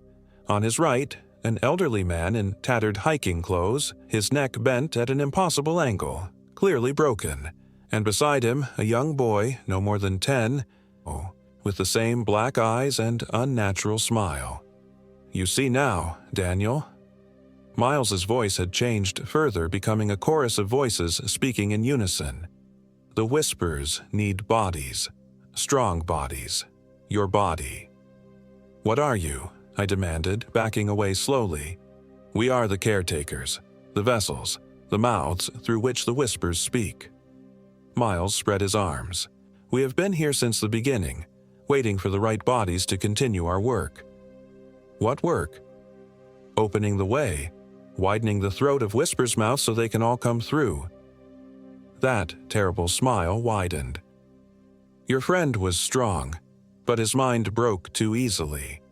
Yours will last longer. They can feel it." The 4 figures began to advance slowly, spreading out to cut off any escape route back into the forest. I was being herded toward the edge of the ridge, where a steep drop awaited. "Miles," I tried one last time, addressing whatever might remain of my friend. "If you're still in there, help me. Fight them!" For a heartbeat, Miles's posture changed, a slight slump of the shoulders, a flicker of recognition in those black eyes. Dan. It was his voice, weak and distant. "Can't hold them back. Run. Yellowwood Lake, Stone Circle." Then he was gone again, the chorus of voices returning. "Enough. He is ours now, as you will be." The figures rushed forward with that unnatural speed I'd witnessed before. I had no choice. I turned and ran toward the edge of the ridge. What they didn't know, what Miles in his possessed state had forgotten, was that I'd rock climbed most of my adult life. A steep slope that would be deadly to most might offer me a chance. I reached the edge and without hesitation began a controlled descent, using my good arm and legs to brace against outcroppings and crevices. Pain shot through my broken arm with every movement, but adrenaline kept me going. Behind me, the creatures hesitated at the edge, apparently unwilling or unable to follow. Their screams of rage echoed across the valley as I continued my desperate climb down. By the time I reached the bottom, my entire body trembled with exhaustion and pain. But I couldn't stop. The Yellowwood Lake was perhaps 3 miles away, judging by what I'd seen from the ridge. 3 miles through dense forest, injured, and with who knew what in pursuit. I started walking, setting the fastest pace my injured ankle would allow. The forest here was different, older somehow, with massive trees that blocked much of the morning sunlight. The temperature seemed to drop the further I went, despite the rising sun. And the whispers grew louder. "Join us, Daniel. Let us in. Let us wear your skin." I pressed my hands against my ears, but it did nothing to block the voices that seemed to originate inside my own head. "We have worn many skins over the centuries. Settlers, hunters, hikers, rangers. But yours is special, strong, receptive." "Get out of my head," I growled, stumbling forward. "You cannot escape us in our forest. Every tree is our eyes, every wind our breath, every shadow our hands, reaching for you." As if to emphasize their point, the shadows around me seemed to deepen and shift, reaching toward me like grasping fingers. I broke into a run, ignoring the agony in my ankle, focusing solely on putting one foot in front of the other. The landscape blurred around me, trees and rocks and undergrowth melding into a continuous tunnel of green and brown. When I finally broke through into a clearing, I nearly wept with relief at the sight of Yellowwood Lake gleaming in the morning sun. Civilization, safety. But my relief was short-lived. Between me and the lake stood a perfect circle of standing stones, 7 granite monoliths arranged in a ring. At the center of the circle was an 8th stone, laid flat like an altar. The stone circle Miles had mentioned with his last moment of clarity. Something about it radiated wrongness. The air around it seemed to waver and distort, like heat rising from hot pavement. And emanating from it was the sound of whispers, thousands upon thousands of voices, speaking words I couldn't understand but somehow dreaded. This had to be Whisper's mouth, not a person or creature, but a place, a doorway. I had to go around it. But as I tried to skirt the edge of the clearing, invisible forces seemed to push against me, herding me toward the circle. The whispers grew louder, more insistent, drowning out my own thoughts. "Come to us, Daniel. Complete the circle. Open the way." I fought against the pressure, but it was like swimming against a powerful current. Each step away from the stone circle required enormous effort. Then, from the forest behind me came that now familiar sound, branches breaking under heavy footsteps. I glanced back to see Miles emerging from the trees, followed by his 3 companions. They moved leisurely now, confident in their prey's capture. "No escape, Daniel," Miles called, his voice that unnerving chorus. "The whispers have waited centuries for this moment. For you." I was caught between the approaching horrors and the stone circle that radiated malevolence. Neither option promised survival. Then I remembered something. A detail from the cave drawing. The central figure, the one I'd taken to represent the whispers, had been depicted with a vulnerability. A small circle in its chest, rendered in a different color than the rest of the image. A heart? A weakness? And the center stone in this circle, the altar stone, had a similar marking. A circular depression in its center, lined with what looked like polished crystal. It was a desperate gamble, but I had nothing left to lose. I sprinted toward the stone circle, ignoring the pain screaming through my body. Behind me, Miles and the others broke into pursuit, but they were too far away to intercept me. As I crossed the threshold of the circle, the whispers became a deafening roar, and the air grew thick, making each breath a struggle. The temperature plummeted, frost forming on the grass beneath my feet despite the morning sun.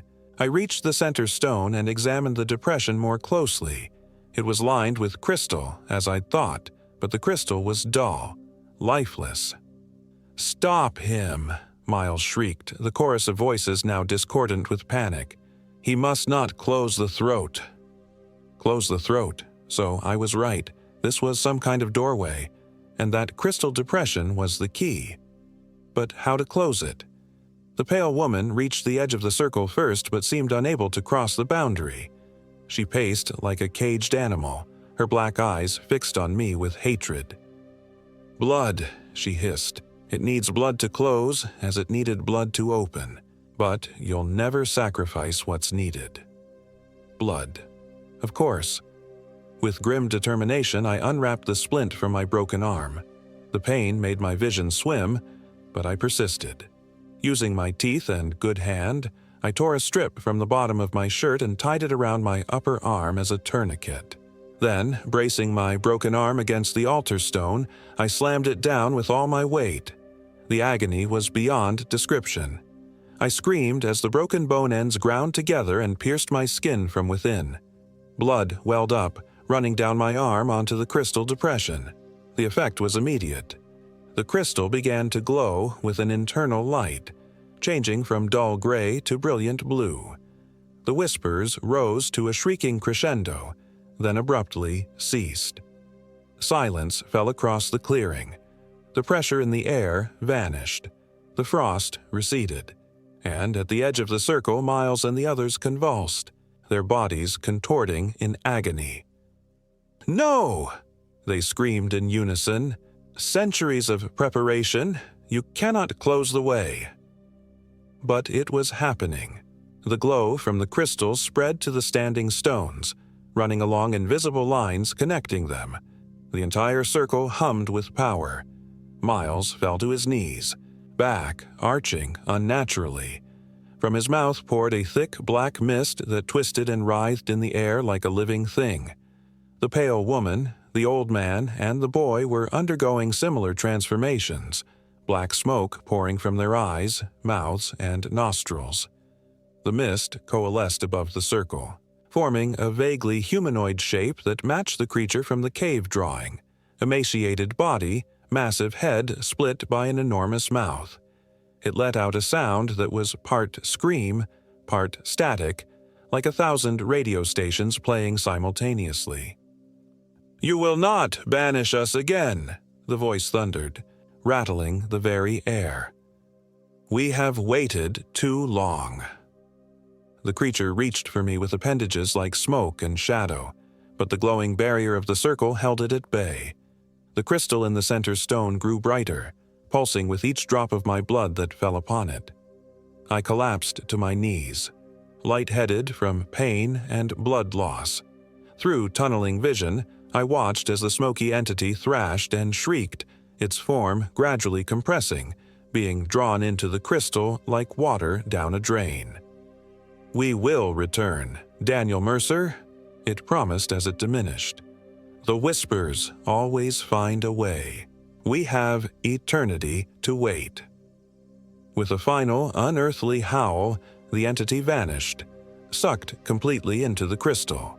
The glow faded, leaving behind an ordinary-looking stone circle in a forest clearing. At the edge of the circle, 4 bodies lay motionless. I dragged myself toward them, my broken arm leaving a trail of blood on the frost-covered grass. Miles was the closest. I reached him first, rolling him onto his back with my good arm. His eyes were closed, his skin no longer that unnatural white but his normal olive complexion. The wounds on his face and body had changed, no longer gaping and bloodless but fresh and bleeding. "Miles," I whispered, pressing my fingers to his neck, searching for a pulse. Nothing. I tried again, more desperately this time. There, faint but present. A heartbeat. His eyes flew open and I recoiled instinctively. But they were his eyes. Warm brown, not those bottomless black voids. Confusion clouded his expression, then recognition, then horror. "Daniel?" His voice was hoarse, his own. What happened?" Before I could answer, he noticed my arm, the blood. "Jesus, you're hurt." "I'm okay," I lied. "Can you move? We need to get out of here." Miles sat up slowly, wincing. "I feel like I've been hit by a truck. And my head..." He pressed his palms against his temples. There's nothing but fragments. We were camping and then something in the woods." His voice trailed off, his expression haunted. "Daniel, there were voices. So many voices in my head." "I know," I said simply. "They're gone now. At least, I think they are." The others, the pale woman, the old man, the boy, remained motionless. I didn't need to check to know they were dead. Perhaps they had been dead for a long time, their bodies only animated by the entities that had possessed them. Miles staggered to his feet, then helped me up with gentle hands. "We need to get you to a hospital." I nodded weakly, the world spinning around me. Yellowwood Lake. Ranger station. Not far. We left the stone circle behind, supporting each other as we made our slow, painful way toward the lake gleaming in the morning sun. Neither of us looked back at the standing stones or their grim burden of bodies. The ranger station was barely staffed this late in the season, but the single ranger on duty took one look at our bloodied, battered forms and immediately called for emergency medical evacuation. Within an hour, a helicopter was landing in a clearing near the lake to transport us to the hospital in Bloomington. The official report labeled it a hiking accident.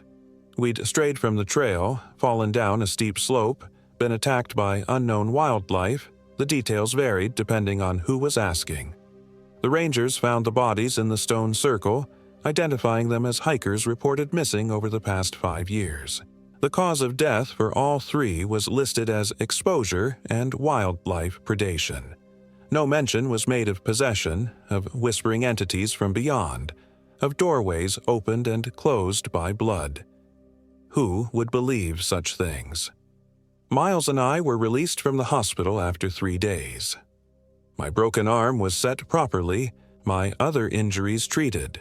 Miles's wounds were superficial despite their frightening appearance. Physically, we would recover completely. Mentally was another matter entirely. Miles moved to Michigan with Sarah 2 months later.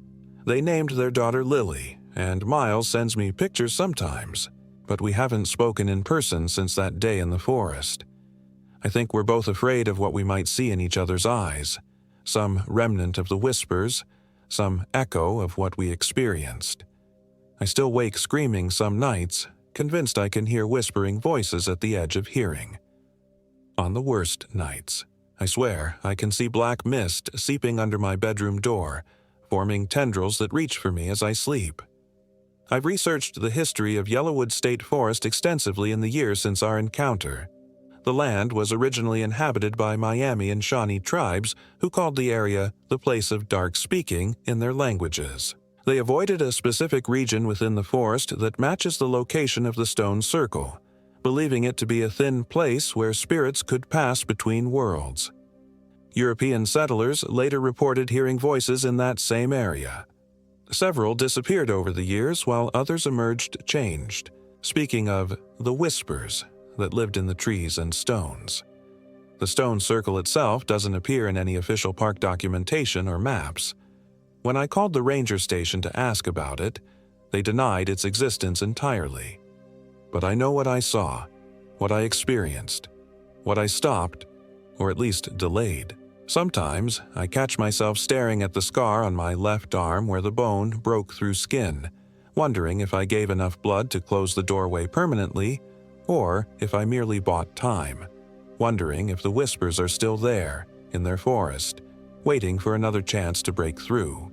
Wondering if, one day, Miles will appear at my door with that unnatural smile, his eyes black pools of nothing, come to finish what was started in Yellowwood Forest. My name is Daniel Mercer, and I am 32 years old. This happened in October 2023, and sometimes, in the dead of night when the wind moves through the trees outside my window,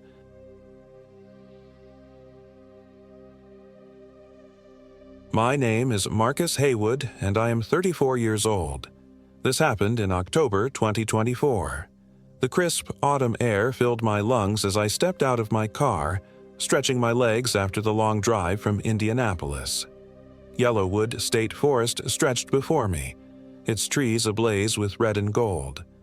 I'd come here seeking solitude after months of sleepless nights and panic attacks that left me gasping for air in my cramped apartment.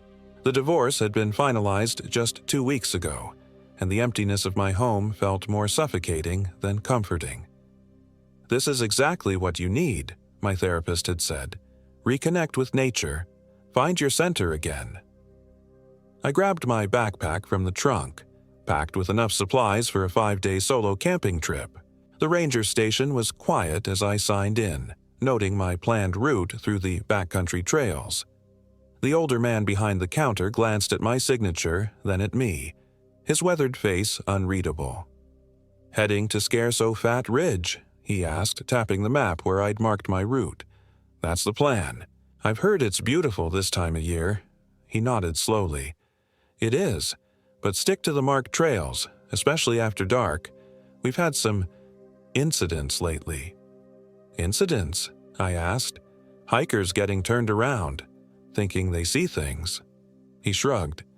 "Probably just city folk not used to how dark it gets out here." I laughed softly. I grew up in rural Pennsylvania.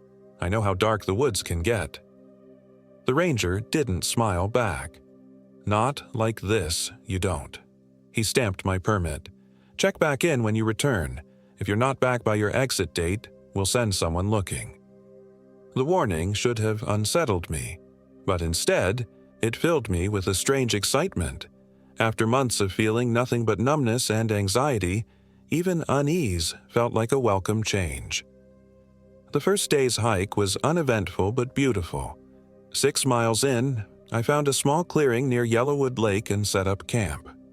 As I hammered the last tent stake into the ground, a strange stillness settled over the forest. No birds, no insects, just the sound of my own breathing. I told myself it was just the time of day, the changing seasons. But something primal in me, some ancient part of my brain, whispered that I was being watched. That night I built a fire and cooked a simple meal, trying to ignore the growing sense of wrongness.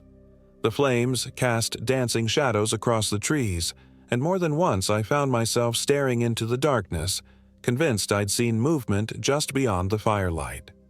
Sleep came fitfully, interrupted by strange dreams. In one, I was running through the forest, pursued by something I couldn't see but could feel. Hot breath on the back of my neck, the snap of twigs too close behind me. I woke, gasping, my sleeping bag soaked with sweat despite the cold night air. Dawn brought clarity, and I laughed at my midnight fears. I'd always had an overactive imagination. Elizabeth had teased me about it often enough during our marriage. The forest in daylight was benign, beautiful even. I broke camp and continued along the trail toward Scarso-Fat Ridge. By midday, I'd reached the ridge line. The view was spectacular, rolling hills covered in autumn foliage stretching to the horizon. I took photos, though I knew they wouldn't capture the vastness of it. As I put my phone away, I noticed I had no signal. No surprise there, but it reinforced my isolation. I hadn't seen another hiker all day. The trail descended into a valley known locally as Browning Hollow. According to my map, there was a natural spring there where I could refill my water. As I made my way down, the forest grew denser, the canopy blocking much of the sunlight. The temperature dropped noticeably, and I pulled my jacket tighter around me. The spring was exactly where the map indicated, bubbling up from between moss-covered rocks. I bent down, touched the water. It was ice-cold and crystal clear. As I filled my bottles, I caught a reflection in the water that wasn't my own. A pale face with dark, hollow eyes. I jerked back, splashing water down my front, and whirled around. Nothing. Just trees and shadows. "Get it together, Marcus," I muttered to myself, heart pounding. I quickly finished filling my bottles and continued on, unable to shake the feeling that I was no longer alone. That night, I made camp near an old fire ring, evidence that others had stayed here before. The comfort was short-lived. As twilight deepened into true darkness, the forest came alive with sounds. Not the normal nocturnal chorus, but something else. Whispers that seemed just at the edge of comprehension, like a radio tuned between stations. I built my fire higher than necessary, the flames a barrier against the gathering darkness. As I sat there, trying to convince myself the whispers were just the wind, I noticed something strange about the fire. The flames seemed to bend away from one particular direction, as if avoiding something invisible. Sleep was out of the question. I sat with my back against a tree, watching the darkness, listening to the whispers grow louder, more insistent. Sometime past midnight, I dozed off despite my best efforts.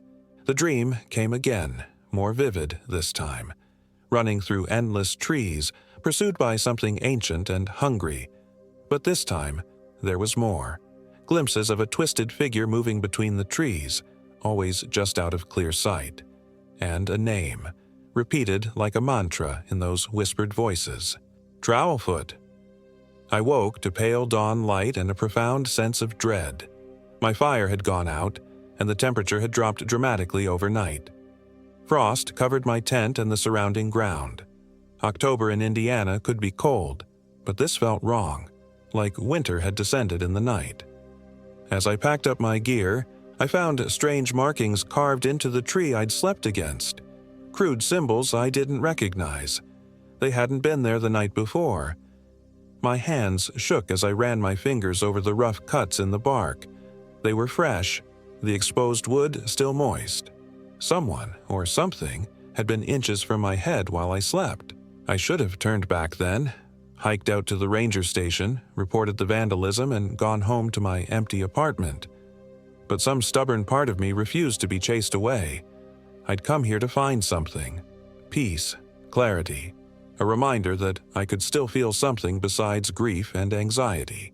Now, I felt fear. It wasn't what I'd been looking for, but it was something. So I continued deeper into Yellowwood, following my planned route toward a formation called Terrell Ridge. The day grew increasingly strange. My phone died despite having nearly full battery. My GPS device showed me walking in circles even though I knew I was following a straight path. The sun seemed fixed in the sky, neither rising nor setting, casting long shadows that pointed in impossible directions. By late afternoon, I wasn't sure how far I'd traveled or where exactly I was. The trail had grown faint, then disappeared entirely. My map showed I should have reached Terrell Ridge hours ago, but the landscape around me matched nothing on the paper. I was lost. Panic clawed at my throat. That familiar tightness that had sent me to the ER twice in the past year, convinced I was having a heart attack.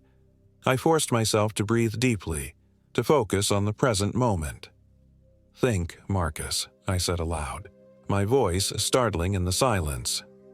"You have supplies. You have water. You can backtrack."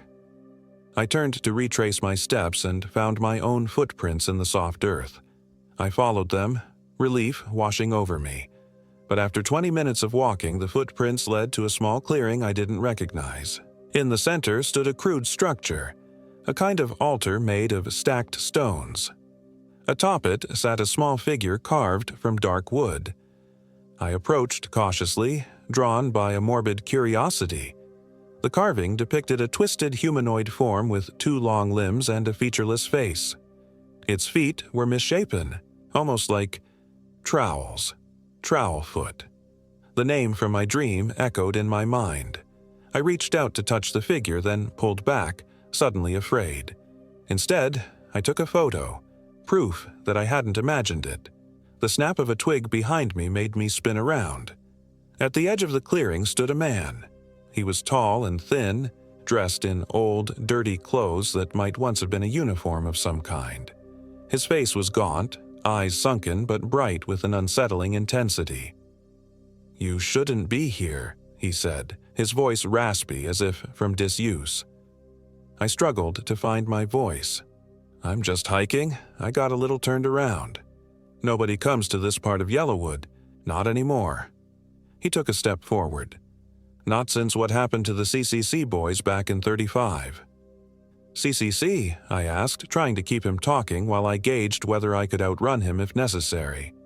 "Civilian Conservation Corps. Depression-era work program." He gestured vaguely at his tattered clothing. "We built most of these trails, the shelters too." I frowned. "That was almost 90 years ago." He smiled, revealing teeth filed to points. "Time works different here, especially since Trowelfoot woke up." My blood ran cold at the name. "Who is Trowelfoot?" The man, if he was a man, laughed, a sound like dry leaves rustling. "Not who, what?" He pointed to the wooden figure on the altar. "The old-timers, the Miami people, they had a name for it, meant the hungry one. We just called it Trowelfoot, on account of how it walks." He demonstrated, dragging his feet along the ground in a scraping motion. "The CCC boys disturbed it, dug up things that should have stayed buried. Most of them disappeared. Others—" He grinned again, those pointed teeth gleaming. "Others changed." "Like you?" I asked, taking a step back. "Smart boy," he said, nodding. "I was Howard Weston once. Now I'm just hungry." He lunged forward with impossible speed. I scrambled backward, tripping over a root and falling hard. Howard loomed over me, his form seeming to stretch and distort in the fading light. "He's coming for you," Howard whispered, leaning close. "Trowelfoot smells your fear, your loneliness. It feeds on that, you know." From deeper in the forest came a sound like metal scraping on stone. Howard's head snapped up, his expression changing from malice to fear. "Too late," he hissed. "It's already here." He turned and fled into the trees, moving with that same strange dragging gait. I scrambled to my feet, heart pounding so hard I thought it might burst. The scraping sound grew louder, accompanied now by a low, rhythmic clicking. I ran. The forest blurred around me as I crashed through underbrush, branches whipping at my face. The rational part of my mind screamed that I was getting more lost, but instinct drove me forward, away from that terrible sound. Night fell with unnatural swiftness, plunging the forest into absolute darkness. I stumbled to a halt, gasping for breath, and fumbled for my headlamp. The beam cut weakly through the darkness, revealing twisted trees that seemed to lean toward me. The scraping had stopped. The forest was silent again, that same unnatural stillness I'd noticed the first night. I turned slowly, sweeping my light across the surrounding trees. Nothing moved. Then my light caught something reflective. 2 points of light like eyes, watching from between 2 distant trees. They blinked, vanished, then reappeared closer. I backed away, then turned to run again. My foot caught on something, a root or rock, and I went down hard, pain shooting up from my ankle. I tried to stand, but my leg buckled under me. A sprain, maybe worse. I crawled toward the nearest large tree, propping myself against it. My headlamp flickered, dimmed, then died. In the sudden darkness, I heard it again, the scrape of metal on stone coming closer. "Please," I whispered, though I wasn't sure to whom. "Please, no." A rustle of movement to my right. I turned my head slowly, straining to see in the darkness. Something moved between the trees, a tall, thin silhouette that seemed to glide rather than walk. The clicking sound came with each movement, like bones rattling together. I held my breath, trying to make myself invisible in the darkness. The figure paused, as if sensing my presence.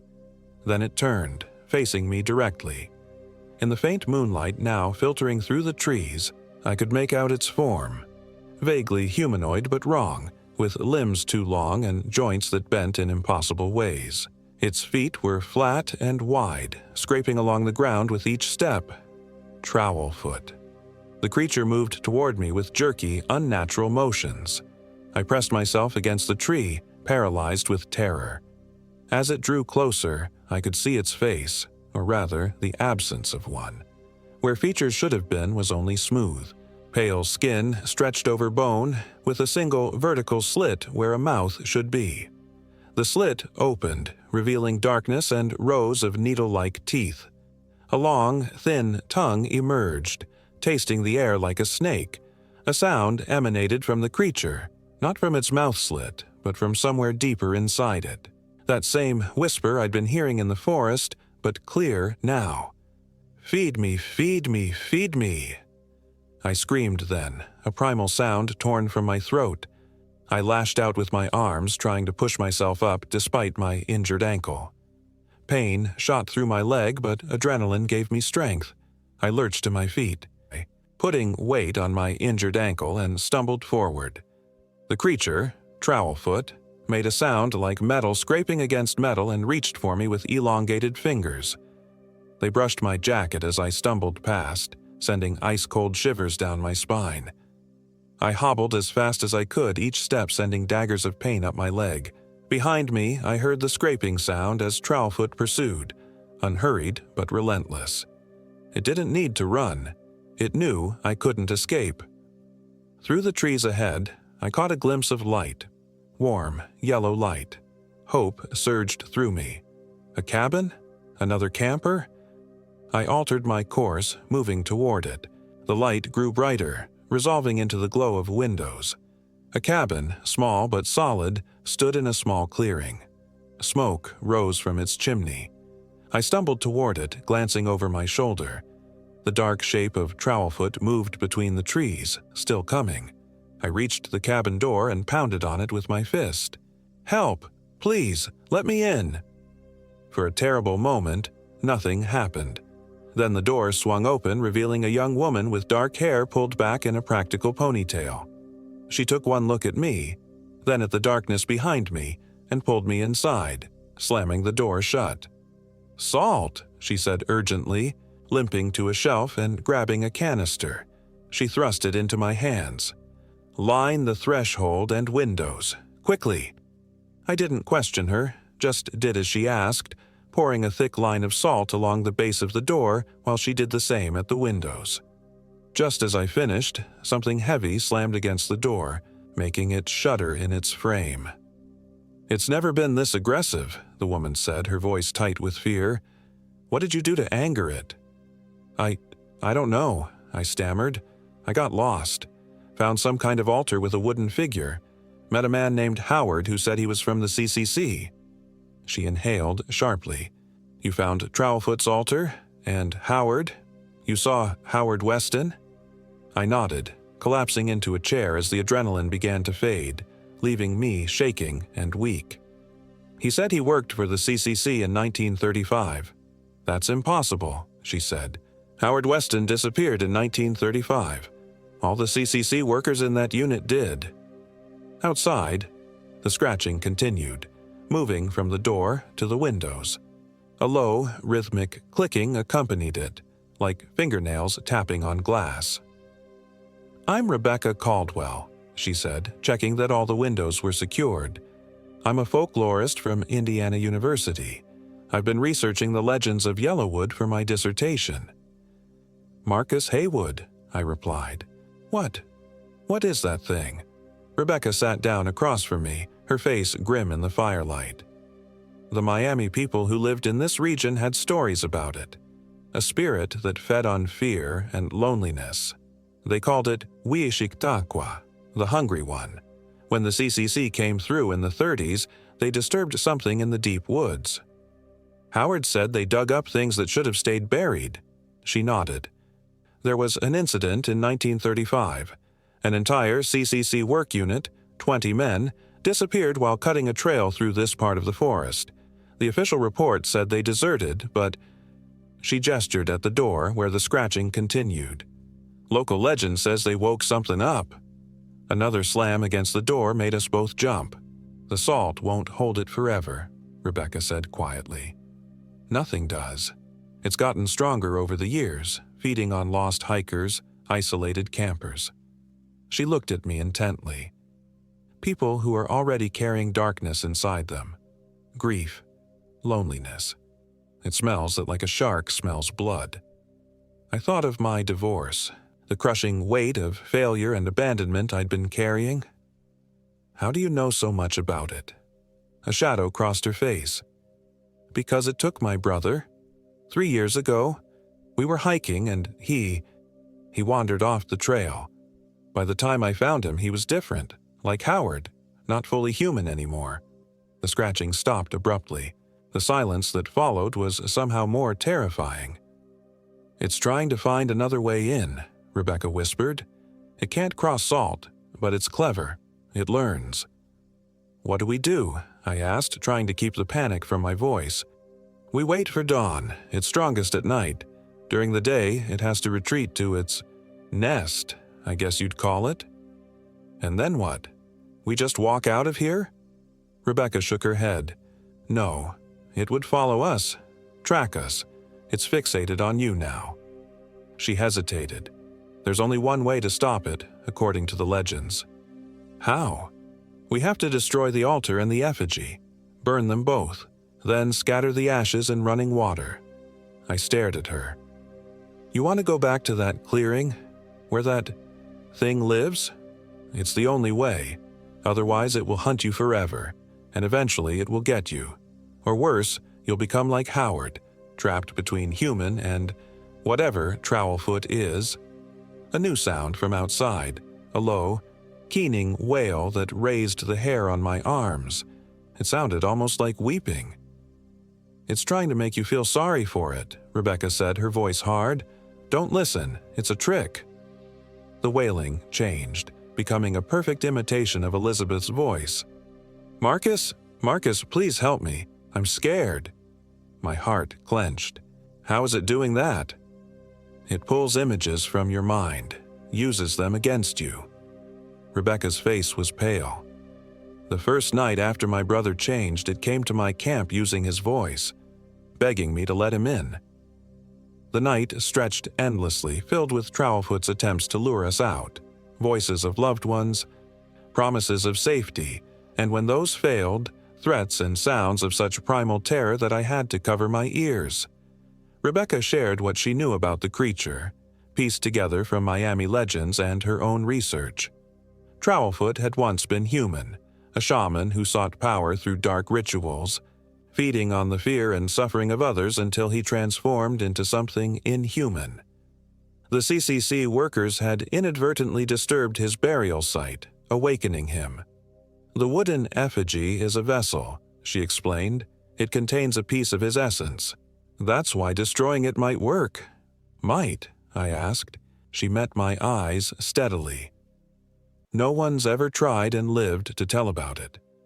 But the Miami legends say fire and running water can cleanse even the darkest spirits." Dawn came eventually, pale light filtering through the windows. The scratching had stopped hours ago, but we remained vigilant, watching the tree line for any sign of movement. "We should go now," Rebecca said, checking her watch. "It's weakest at noon. That gives us about 5 hours to find the altar and destroy it." My ankle had stiffened overnight, but I could put weight on it. A bad sprain, not a break. Rebecca fashioned a makeshift walking stick from a broom handle, and I tested it, finding I could manage a limping walk.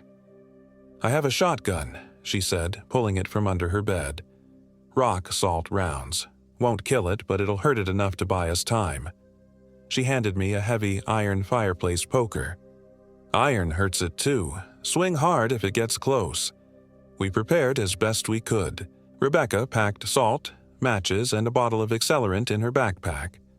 I filled water bottles and gathered what food I could find: energy bars and beef jerky. If things went wrong, we might need to hole up somewhere else until the next day. "Ready?" Rebecca asked, checking the shotgun one last time. I wasn't ready. I was terrified, but I nodded anyway. "Let's finish this." We stepped outside into the cool autumn morning. The forest seemed benign in daylight, birds singing, sunlight dappling through yellow and red leaves. If not for the deep scratches on the cabin door, I might have convinced myself the previous night had been a nightmare. Rebecca led the way, her movements confident. "I've mapped most of the area over the past 2 years," she explained. "If you found the altar yesterday, it can't be far from here." My sense of direction was hopelessly confused, but I described what I remembered of the clearing and the surrounding landmarks. Rebecca nodded as I spoke. "I think I know where you were. There's a natural depression about 2 miles northeast of here that matches your description. Locals call it the Pit." We moved as quickly as my injured ankle would allow, following game trails and occasionally consulting Rebecca's hand-drawn map. The forest was quiet. Too quiet.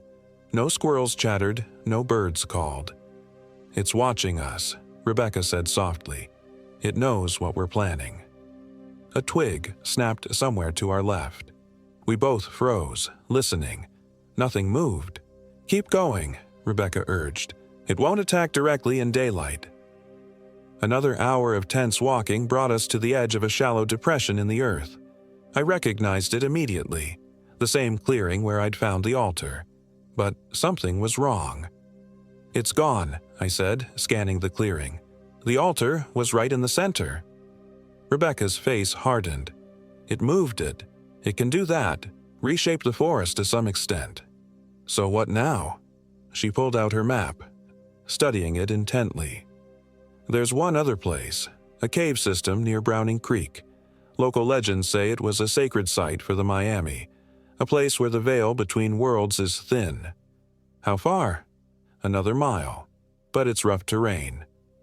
I adjusted my grip on the makeshift walking stick. "Lead the way." The terrain grew steadily more difficult as we approached Browning Creek. The gentle slopes gave way to rocky outcroppings and deep ravines. My ankle throbbed with each step, but fear drove me forward. The sound of running water reached us before we saw the creek, a low, steady rush that seemed to promise safety.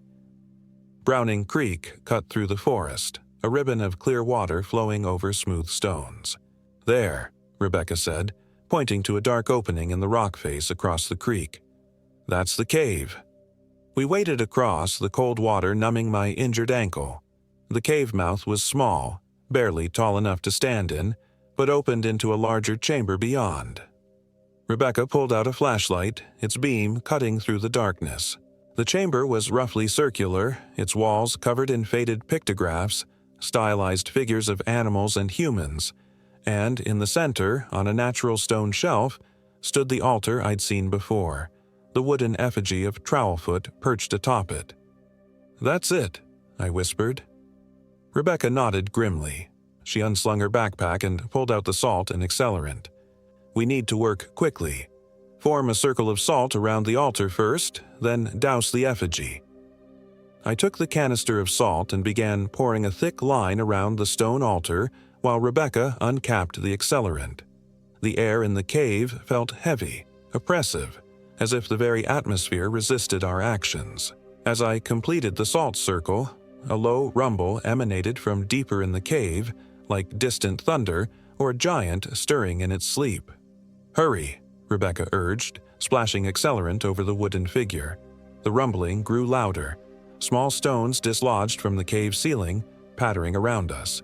Rebecca struck a match, but before she could drop it onto the doused effigy, a voice spoke from the cave entrance.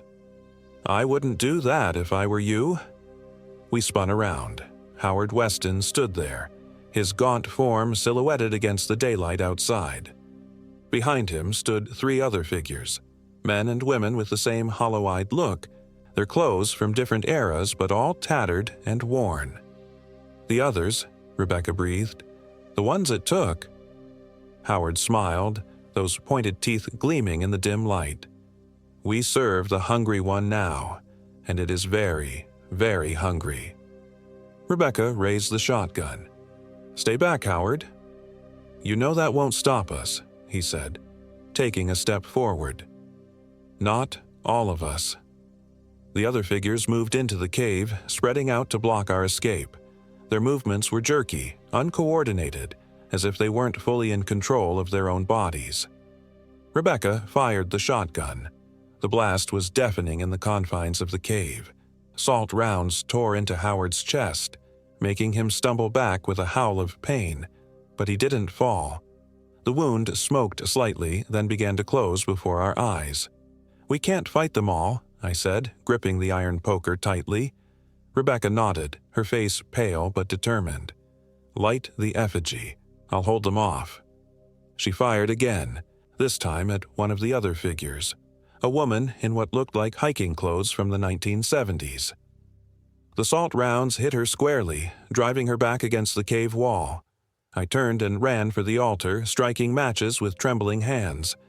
The first match went out before I could light the accelerant-soaked effigy. The second flared, then died as a sudden gust of unnatural wind swept through the cave.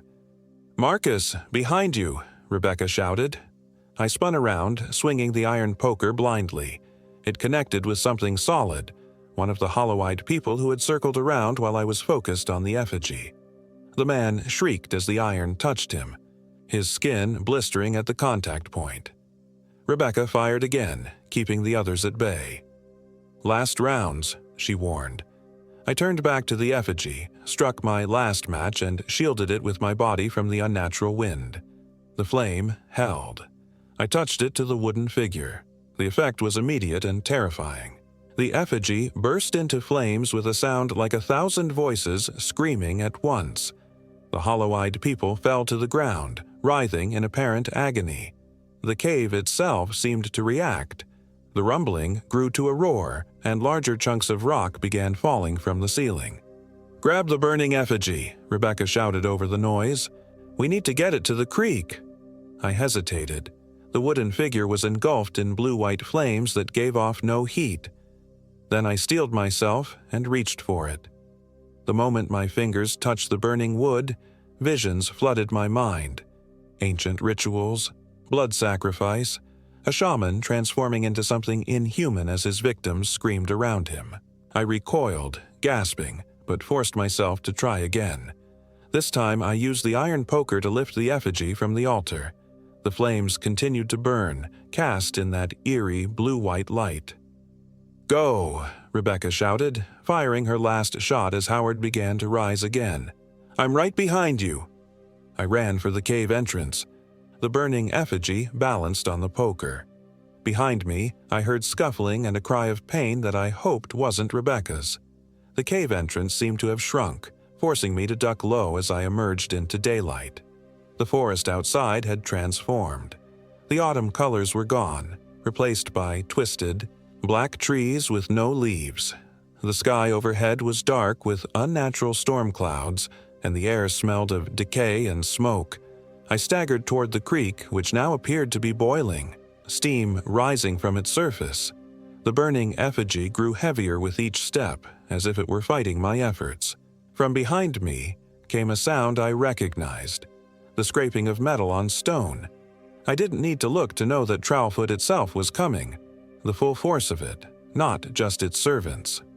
I reached the creek's edge as Rebecca emerged from the cave, her face bloodied but her eyes alert. "Throw it in!" she shouted.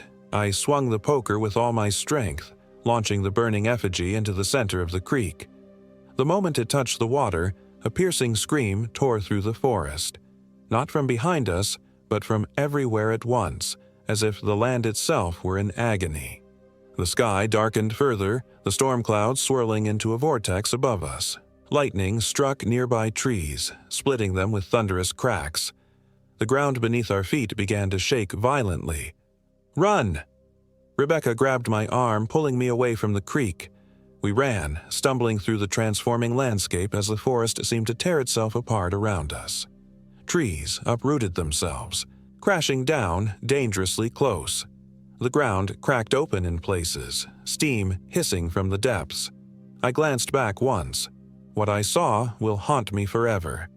Rising from the creek was a colossal form, vaguely humanoid but twisted, with too many limbs and a face that constantly shifted between human features and that smooth, blank surface with the vertical slit. Trowelfoot in its true form, towering above the forest canopy. It saw us. That blank face turned in our direction, the slit opening to reveal endless rows of needle teeth. It reached for us with limbs that stretched impossibly, covering the distance between us in seconds. Rebecca pulled me behind a large boulder as one of those massive hands smashed into the ground where we'd been standing. The impact shook the earth, nearly knocking us off our feet. "It's fighting the binding," Rebecca gasped. "The effigy is destroyed, but it's fighting the water's power." The creature roared, a sound so primal and alien that it seemed to bypass my ears entirely and reverberate directly in my brain. I clutched my head in agony, blood trickling from my nose. Rebecca gripped my shoulder, her eyes wild. "We need to complete the ritual. The legends say a sacrifice is required, blood freely given." "What?" I stared at her in horror. "Not a life," she clarified quickly, "just blood, willingly offered to bind the spirit." Another roar shook the forest. The creature was struggling against some invisible force, its form flickering between solidity and a kind of smoke-like insubstantiality. The creek water boiled higher around it, steam filling the air. Rebecca pulled a knife from her boot, a small, sharp blade with strange symbols etched along its length. "This has been passed down through the local families for generations. For this purpose." She pressed the blade against her palm. "My brother's blood flows in its servants now. There's a connection." Before I could stop her, she sliced her palm, then held it out toward the creek. "I bind you. We shikta aqua. By blood freely given, return to the darkness." The blood dripped from her hand, impossibly floating through the air toward the creek rather than falling to the ground. The creature howled, thrashing against invisible bonds that seemed to be pulling it back into the water. "It needs more," Rebecca said, her face pale from pain and blood loss. "Your blood, too. You found the effigy. There's a connection." She held the knife out to me. I took it with trembling hands. The metal felt ice cold against my skin. The creature, Trowelfoot, Wishiktakwa, the hungry one, fixed its attention on me. In my mind, I heard its voice again, clearer than before. "Feed me your fear, Marcus Haywood. Feed me your loneliness. I can take it all away. The pain of abandonment, the fear of being unwanted. Give yourself to me, and never feel again." For a moment, the offer was tempting. To never feel the crushing weight of my failed marriage, the anxiety that had ruled my life for years. To surrender to numbness. Then I thought of Elizabeth. Not with pain, but with clarity. Our marriage had ended because we'd grown apart, because we wanted different things. Not because I was unworthy of love. The pain I felt was proof that I had cared deeply, that I was alive. "No," I said aloud, my voice stronger than I expected. "I choose to feel, even the pain." I pressed the knife to my palm and cut, not deeply, but enough. Blood welled from the wound, and like Rebecca's, it didn't fall but floated toward the creek in crimson droplets. "I bind you. We shikta aqua." I repeated her words. "By blood, freely given, return to the darkness." The creature's form convulsed violently. The water of the creek rose up, encircling it like a living thing, spiraling around its thrashing limbs. Steam filled the air, obscuring the scene, but through it I could see Trowelfoot being pulled down into the depths of the creek that suddenly seemed bottomless. One final, mind-shattering roar shook the forest, and then silence. The unnatural storm began to dissipate, sunlight breaking through the clouds. The twisted, blackened landscape flickered like a television with bad reception, then slowly returned to normal. Autumn foliage, blue sky, the gentle sound of the creek flowing over stones. Rebecca slumped against me, exhausted. "It's done," she whispered, "at least for now." We made our way back to her cabin, supporting each other, both wounded but alive. The forest felt different, lighter somehow, as if a shadow had been lifted from it. Birds sang again, squirrels chattered in the trees. At the cabin, Rebecca cleaned and bandaged our injuries. We spoke little, both processing what had happened. "What about Howard and the others?" I finally asked. "The ones it changed?" Rebecca's face was grim. "I don't know. The legends don't say. Maybe they're free now. Maybe they're gone." She looked out the window at the peaceful forest. "Or maybe they're still out there, but without their master." We stayed at the cabin that night, taking turns keeping watch despite believing the danger had passed. In the morning, Rebecca insisted on accompanying me back to my car at the trailhead. The hike out seemed impossibly easy compared to what we'd been through. My GPS worked again. The trails matched my map. Even my ankle seemed to hurt less with each passing mile. When we reached my car, Rebecca handed me a small leather pouch. "Salt," she explained, "blessed by a Miami elder. Keep it with you, just in case." "Do you think it will come back?" I asked. She looked into the forest, her expression unreadable. These things never truly die. They just sleep. For decades. Centuries, maybe. I nodded, pocketing the pouch. "Thank you for everything." "Take care of yourself, Marcus," she said, "and if you ever feel the forest calling you back." She trailed off. "I'll know better than to answer," I finished for her. We exchanged contact information, promising to stay in touch. As I drove away from Yellowwood State Forest, I glanced in my rearview mirror. Rebecca stood at the edge of the trees, watching me go. For a moment, just a trick of the light surely, her shadow seemed too long, too angular, as if something else stood beside her. I blinked, and it was gone. It's been 6 months since Yellowwood. My therapist says I'm making excellent progress. The panic attacks have stopped. I sleep through most nights now. Rebecca and I exchange emails occasionally. She completed her dissertation on Miami folklore and took a teaching position at the university. She doesn't mention Trowelfoot, and neither do I. Some experiences are better left unexamined. Sometimes, though, I wake in the darkest part of night to the sound of metal scraping on stone. I tell myself it's just the pipes in my apartment building, or a neighbor moving furniture.